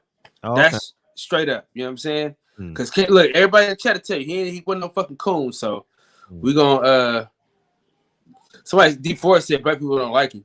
I was in my early 20s. He was that under Bush, right? 2000, 2008, or before that? Yeah, he was with Bush. Yeah, he was with Bush. He left Bush. He left Bush dog ass. Remember? I don't remember none of that shit. Oh man, yeah. He got the fuck up out of there on Bush. He did, and where he Hell go? yeah, he got the fuck up out of there on him. Where he go? Huh? Where you Shit, go? he took his ball and got the fuck up out of there. Said, all right, this shit here is too much, man. I got to get the fuck out of this joint. Yeah, I definitely got to do my research on him. Yeah, you get your shit together, Fred, man. You run for public office, man. You got to do better. I was more in the local politics then, you know. Yeah. I didn't have time to focus on the national stuff. Yeah, man. He was a solid guy. He was a solid guy. You know what I'm saying? Yeah, just tell the truth when I die. If I was an asshole, it's gonna be 10 or 15 people that get a chance to speak at my funeral. Say I was an asshole. It's cool. People gonna laugh and say, yeah, he was an asshole a little bit. Yeah. We all got some asshole in this, man. Yeah, I don't mind, man. You know what I mean? Tell the truth, man. Don't hold. When I die, tell the truth. I don't give a fuck. Yeah. I fucks with Colin Powell, man. Heavy. Yeah, man. It's one of them things. Hey, in the words of the great philosopher, DB, Grandma, there go Floyd hating on Wilder again. Oh, I mean, god damn, brother. Yeah, he's fuck wrong with cuz, man? He bad, dog. Hey, shout out to the worldwide leader in boxing news, my dog L Dub. He said, I bet that it was over a girl. He hates Deontay Wilder over a female. That was funny, right? That's classic. I mean, but you thought about that. You was like, oh shit, it's him.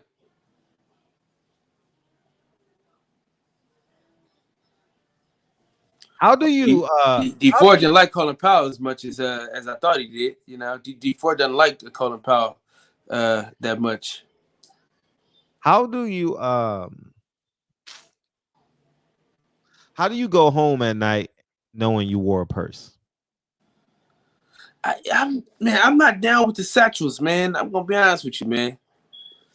I'm not down for that. Satchel, that's a purse. No, I'm just saying, like that's what they calling it, man. I ain't down with that. Oh, Birkin bags are not satchels. Satchels is kind of okay, kind of yeah. I guess satchels are. Hold on, D4. He wasn't the Secretary of State. If Condoleezza Rice, however the fuck you say her name, if she was Secretary of State, he can't be the Secretary of State at the same time, my boy. I know a little bit about some politics, nigga. You know what I'm saying? I don't know everything about some politics, but I know a little bit about some politics. Condoleezza Rice was under who? Bush. Bush 2, right? Yeah. And Colin Powell was under Bush 1 or Bush 2? Bush 1. Oh, Bush 1. So he's 88 to 92. No, he was he Bush his first term.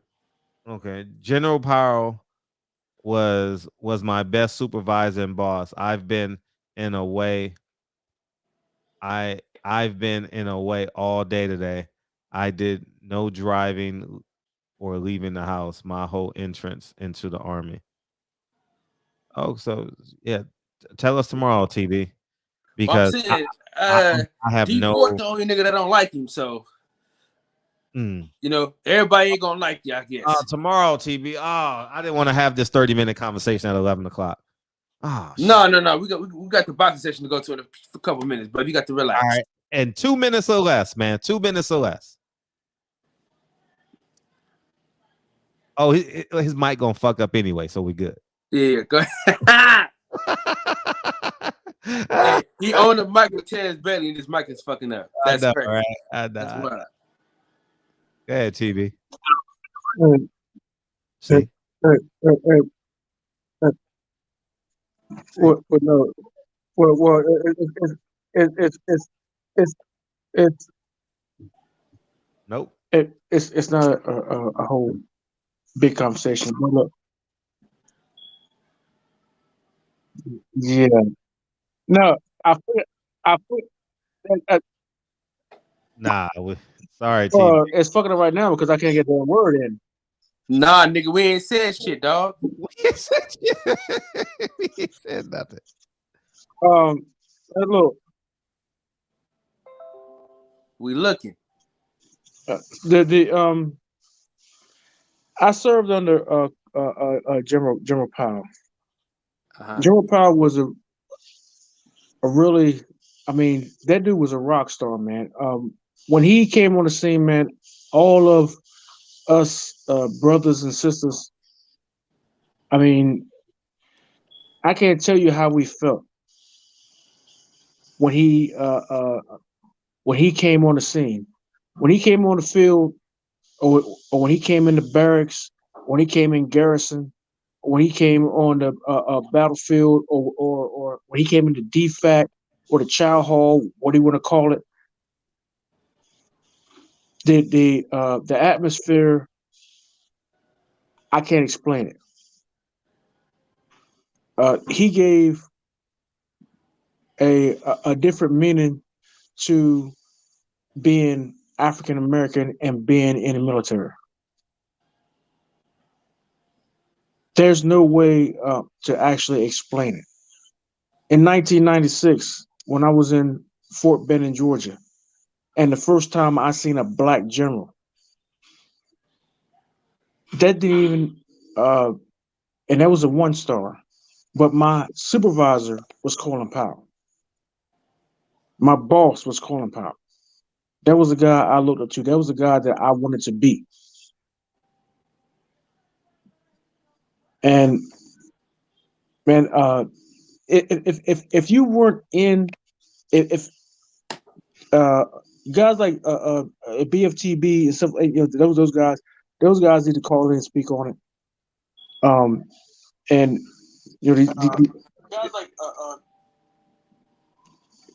it's a different type of thing for this brother to pass away, and then the fact that he was, saying his family was voluntarily immigrants to this country, and then this brother came here and did what he did. Man,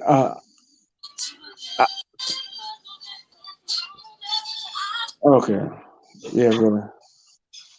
Peace.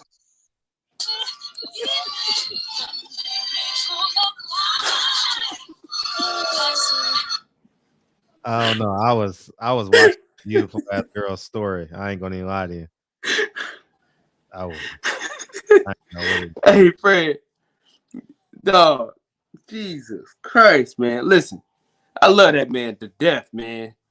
But that nigga makes me go to sleep. Boy, when he got these, God damn, why get the yonder and shit? Lord have mercy.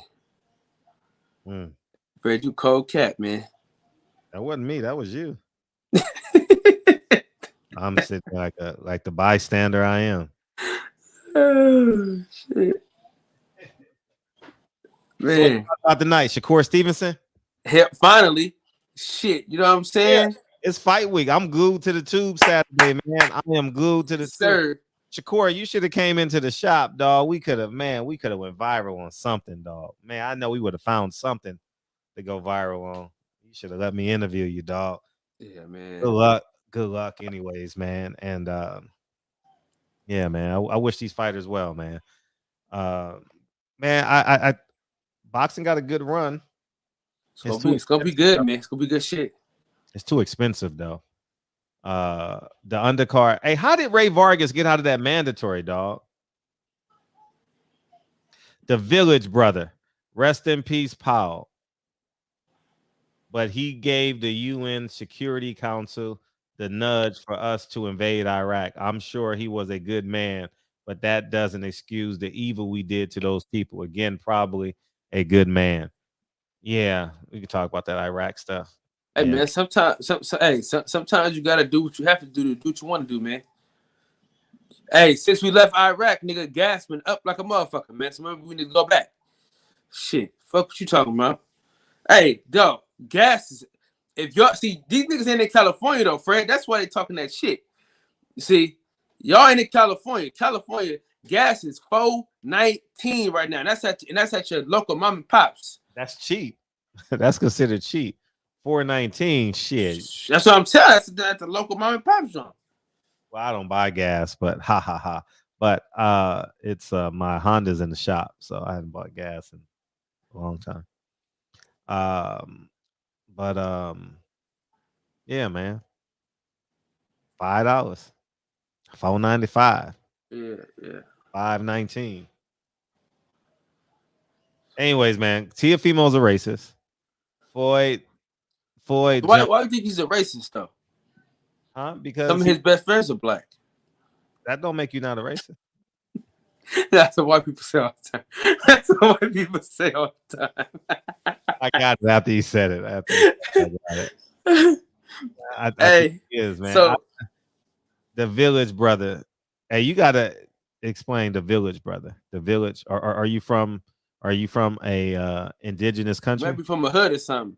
That might be a hood. Yeah, I'm just curious. The Village Brother. Yeah. Just curious. Yeah, let us know, Village Brother, why you call yourself that. Put that in another super chat.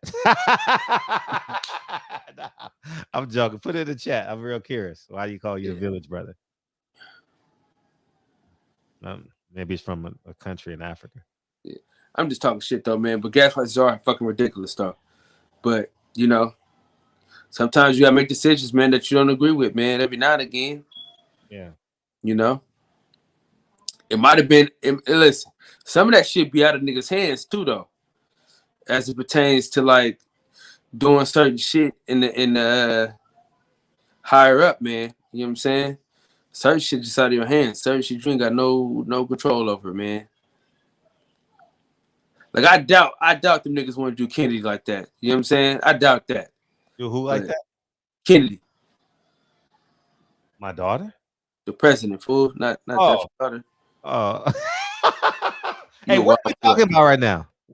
What are we talking about politics. We was talking about the Village Brother was talking about he live in SoCal. So I was saying I didn't know where we were. I had no idea. He says, I am from Nigeria. My family was raised in a village back home. I was assuming that. But I wanted to have confidence. He said his family from a village in Nigeria. Yeah. Oh, okay, cool. Oh.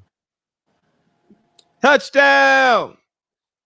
Dog, I almost lost my fantasy league today, man. And then Derrick Henry saved my fucking life. Oh, did he? Oh man, that motherfucker came to play today. How many yards he have today? Like 100 something. But you know, he had a lot of touchdowns, so that gave me a lot of points. But what's crazy is who won the game? Shit, I don't even know. Let me see. The only way to find out is to find out.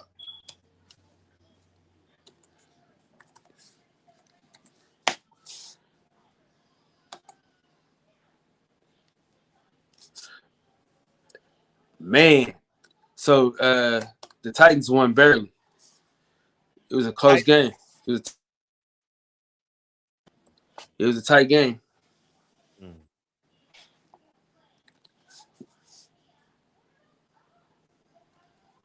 Man, I'm seeing men wearing purses, dog, and carrying full-pledged purses, dog. Like who got on a purse today?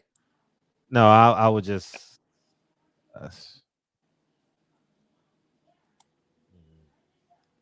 He's overall sick of this shit. He had 143 yards on 20 carries and 3 touchdowns. Sheesh. Yeah, he had a lot of points for me today, man. Glad you got your win. Man, Mario Williams was ass cheeks yesterday, dude. Who's Mario Williams? Who he play for? Not Mario Williams, Mike Williams. He played for the Chargers, man. He was straight ass yesterday, dog. Good night, Terrence Bailey. So what you talking about? So what you talking about on your show, man? Let's talk about the boxing section. What are you talking about on the show? Oh man, we just talking about the great Shakur Stevenson. How many subs you got now? We had 1,050. Yeah, man. Shout out to Fred, man. That nigga know that number. Man, I'm looking at it every day, man, trying to get to where you at. You know what I'm saying? It's gonna come. For sure. I don't know why I call nigga Martin Williams. I don't know why I call that nigga Martin Williams all the time, bro. And I know that nigga name's Mike. I don't know where I get that Mario shit from. He was a bust. Remember him? He was the probably a basketball player, huh? No, he was a DN. Mario something. He was the DN. Was the first pick in the draft over Reggie Bush. Remember? No, I remember that nigga, dog. Yeah, let's go back to that draft. Hey, I told you what I named my team, right? Ass cheeks. Yeah, man. And Jamarcus Russell is my damn logo. And I ain't lost a game since, bro. I'm undefeated in my league right now.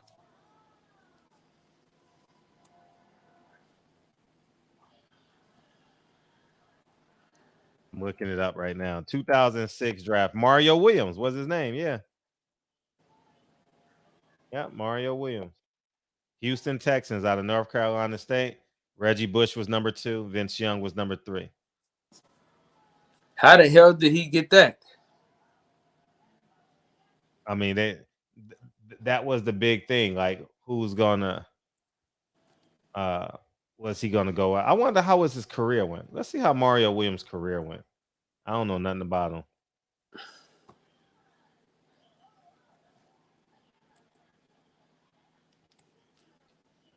Man, he's a DN? Oh, he was a 4-time Pro Bowl selection. Pull him up. Pull it up. He had a good career. He had a good career, Kyle.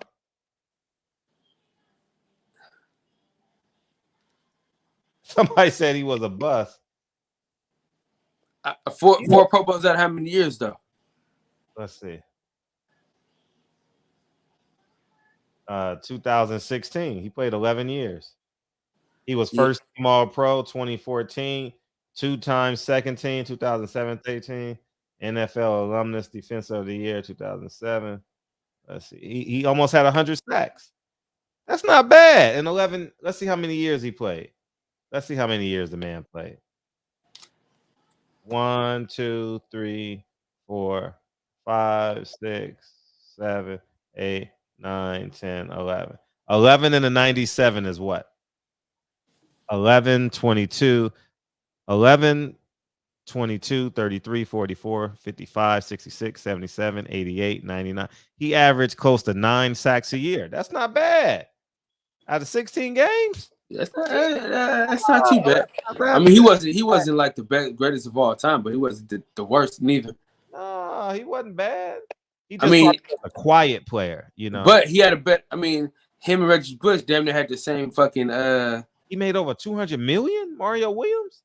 Get the fuck out of here. That was a bad draft though, too, because Vince Young wasn't shit either. Damn. I'm gonna start getting these football players on the show. In March 8th, 2016, wait a minute. God damn. On March 8th, 2016, the Miami Dolphins signed Williams to a 2-year, $17 million deal with $12 million guaranteed and a $4 million signing bonus. On February 7th, after one season with the team where he recorded 1.5 sacks, he was released. So basically, he had 97 sacks in 10 years. So he averaged, I mean, he was stealing money his last year. In March 2002, 2 days after negotiating with the Buffalo Bills, Mario Williams signed a 6-year contract worth $100 million, 49.5 guaranteed. That mother. Hey, check his net worth right now. He kind of had a career like you know who had a career like that? Every Duke basketball player. No, a guy from North Carolina. He got 3 max contracts. You know what I'm talking about?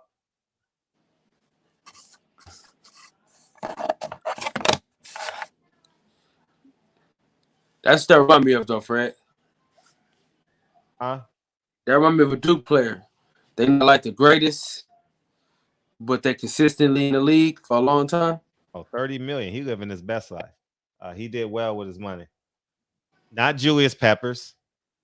He's an NBA. Julius Peppers is a Hall of Famer, bro. Are you crazy? He got He had 3 max contracts.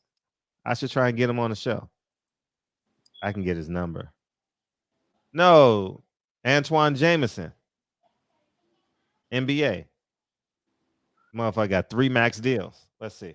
Let's see if I'm right. I think he got 3 max deals because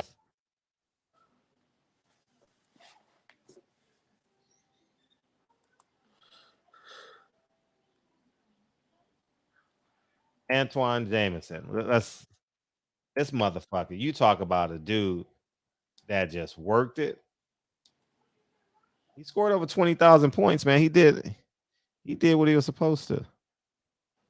Let's see. Yeah, he balled. I remember he had Antoine on his birth certificate. Let's see, college career. He was All-American Player of the Year, all that good stuff. He's a 4th pick, Lakers, Warriors, Dallas Mavericks. I want to see his contracts. I just know he got some ridiculous contracts, dog. And he could score that ball too. Antoine could score like a son of a biscuit. I remember him with the Lakers. Man, he was with the Warriors, man. That's all we had. Yeah. I remember him and Kobe's. He scored 50 points back to back games or something crazy like that. I don't have his contracts in there. But let's see. I'm curious. How much did he make? Then we'll get the hell out of here. I guess someone else asked this question before. His net worth is $60 million, dog. That motherfucker. He earned $142 million, dog. God damn, we talking about before the contracts got this big. That son of a biscuit wasn't playing. God damn. It's a lot of money. His 3rd year in the NBA, he's made $15 million. Hey, when he was the Warriors, he deserved every bit of that. And here's what the Warriors, his biggest salary was $10 million, $3 million, $2 million, $2 million, 1.9. God damn, he balled the fuck out. He made all that money. Anyways, man, go watch 9 Wives, man. Kyle, what's up, man? What you got for the people? Hey, we definitely talk about hating ass Floyd Mayweather, though. We got to talk about that. We definitely got to talk about that. We got to talk about the pump fakes. Oh, and what? Listen, the 135-pound division is just. Hey, you know what it's like? It's like 4 8th graders the first day of school. Saying who spent the most money on a pair of shoes. It's so immature, isn't it? It's so immature. I said it. It's a waste of our time. It's a waste of our time. We need to ignore them all and just let them. I'm telling you, I think Devin Haney's in the best position because he can fight anybody.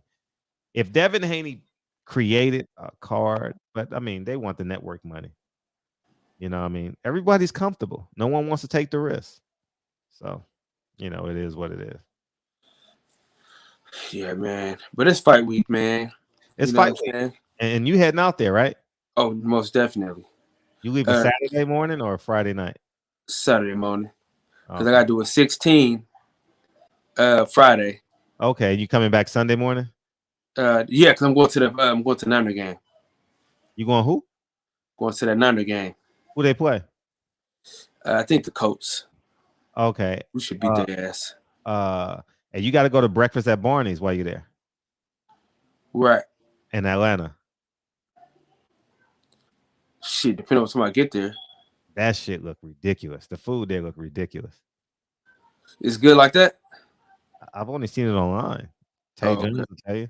Tay Jones, how's the breakfast at Barney's? That shit look amazing. Nigga, that shit look expensive, nigga. Have you seen it? Yeah, nigga, I seen it, nigga. Shit. You a tourist? Nah, no, I ain't. Nah, I've been there more than once, so hell no. Now listen, I will drive to Conyers, Georgia, though. Kanye, Georgia? Conyers. What's that? It's a city in Georgia. How far is it? It's like 35 minutes out. And what's there? They got a restaurant. That motherfucker is so good, bro. I can't think of the name of it. I only been there once, and I've been wanting to go back ever since. They got honey butter. Who'd you go with? My best friend, his mom. Oh, I thought you might have went with DJ. So you gonna link up with DJ? Come on, man. You know the box section is definitely in the building. We're trying to get Centos' old ass to find somebody to get his route for that day. Oh, that's dope, man. Hopefully y'all connect and have a great time. And yeah, you know what I mean? Yeah, that'll be great. That'll be great. Oh, great news. Clear your calendars for November 20th. The movie's coming out? Nah. I don't even want to talk about that shit. Me and wifey coming to LA. For what? Her birthday weekend. We just gonna, hang out and shit like that. Surprised you're not going to the fight in Vegas. That's why I said the 20th, Fred. Oh shit, the 21st. The 21st. So listen. So you going to the fight in Vegas? Then you so the plan is to go to Vegas on Friday. That's a lot of travel. That's a lot of moving. Man, I'll be moving and shaking. But so I want to do the hit Vegas Friday, right? And then hang out, go to the fight Saturday, go to LA on Sunday, get a blueberry bean pie. You know what I'm saying? Most definitely get up with my boy Fred. And this is breakfast spot, dude, by USC. Jack's. Fuck, man. What's the name of it? Jack? I don't even remember. I think that's what it's called, though. They got this French toast out of this fucking world, dog. What color is the place that you're talking about? Is it like a little small, like hipster spot? I haven't been. You like pancakes or you like French toast? French toast, man, all day. French toast, waffles, then pancakes. Oh, you got to go to the Griddle Cafe. That's where you got to go. All right, fucking. Well, they got to see you there. Shit. Yeah, I'll definitely take. Let me tell you my schedule right now. I'm gonna tell you my schedule. I should have my schedule for the 21st. I'll tell you right now what it is.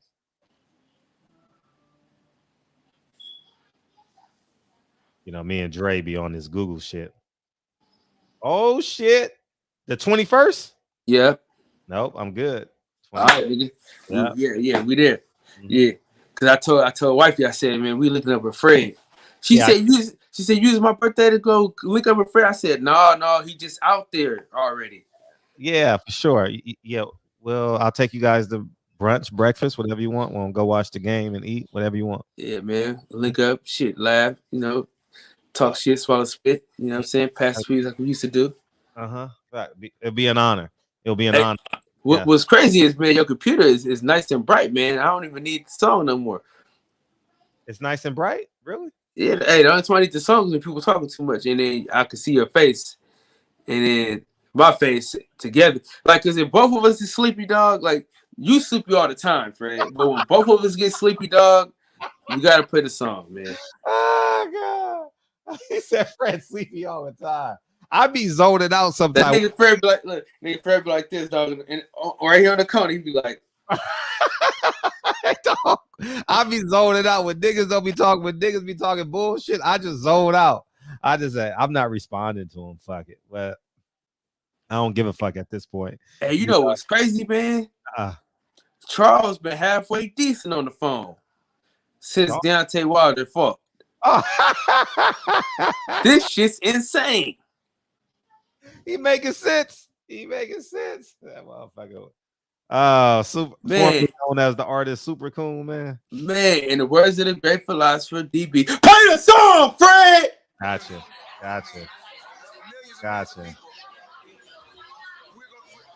and my team, along with Sam Watson. Hey, Fred, all the shit you talk about Floyd, you got to change the beginning of this, brother. I wrote the shit. I wrote it. I mean, you didn't write what he said, though. I recorded it. You record a lot of Deontay Wilder, too, man. You need to put Deontay Wilder on some shit. Yeah, that'll be dope. Hey, can you do that? Yeah. No, I'm saying like if you record somebody talking, you can put it on anything. Yeah. You own the rights to it, right? Oh, okay. This is where I am. Oh, we don't have a guest tomorrow. She canceled. Who was the guest? It was a comedian. She canceled. So Thursday we have. Did she cancel? Oh, she canceled. She canceled. She must know Al Heyman. Fred been texting Bob Air. Actually, I don't text him. I just call him. You heard me, Fred? I have texted him a handful of times. Hey, he's a 90-year-old man. He's a 90-year-old man that texts us. Can you believe that? Hey, you heard I said that, Fred? No, what'd you say? I said she must know Al Heyman. The comedian, you said she canceled. She ain't rescheduled. She canceled. I said she must know Al Heyman.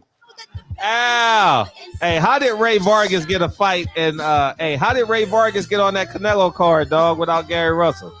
I'm telling y'all, man, this boxing world is crooked. But people just gonna walk over it like it's nothing. But how does this keep happening, though? How can't Gary Russell get a fight? What did he do, bro? Good night, Joe. See, everybody. Really, Fred, you need to apologize to that man because it's really your goddamn fault, man. Your ass, bro. You be fucking up, man.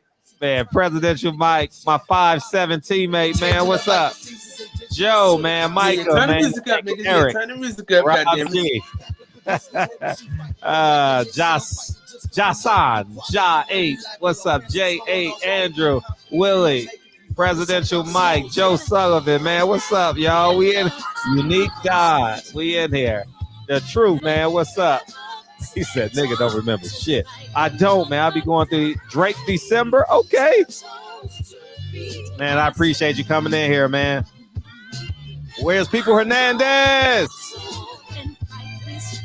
People Hernandez took the day off.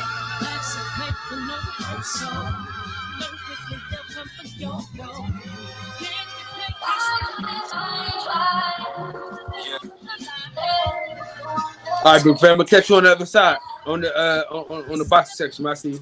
Peace, big homie. Hey, Birdman, Big Demon. Big Demon. That nigga can fight. I already know. Big Demon can. I ain't fucking with him. Nah, I'm fucking. Anybody got KO in their name and Big? Nah, I ain't fucking with you. Love y'all, man. See y'all tomorrow, man. I guess I'll be the comedian tomorrow.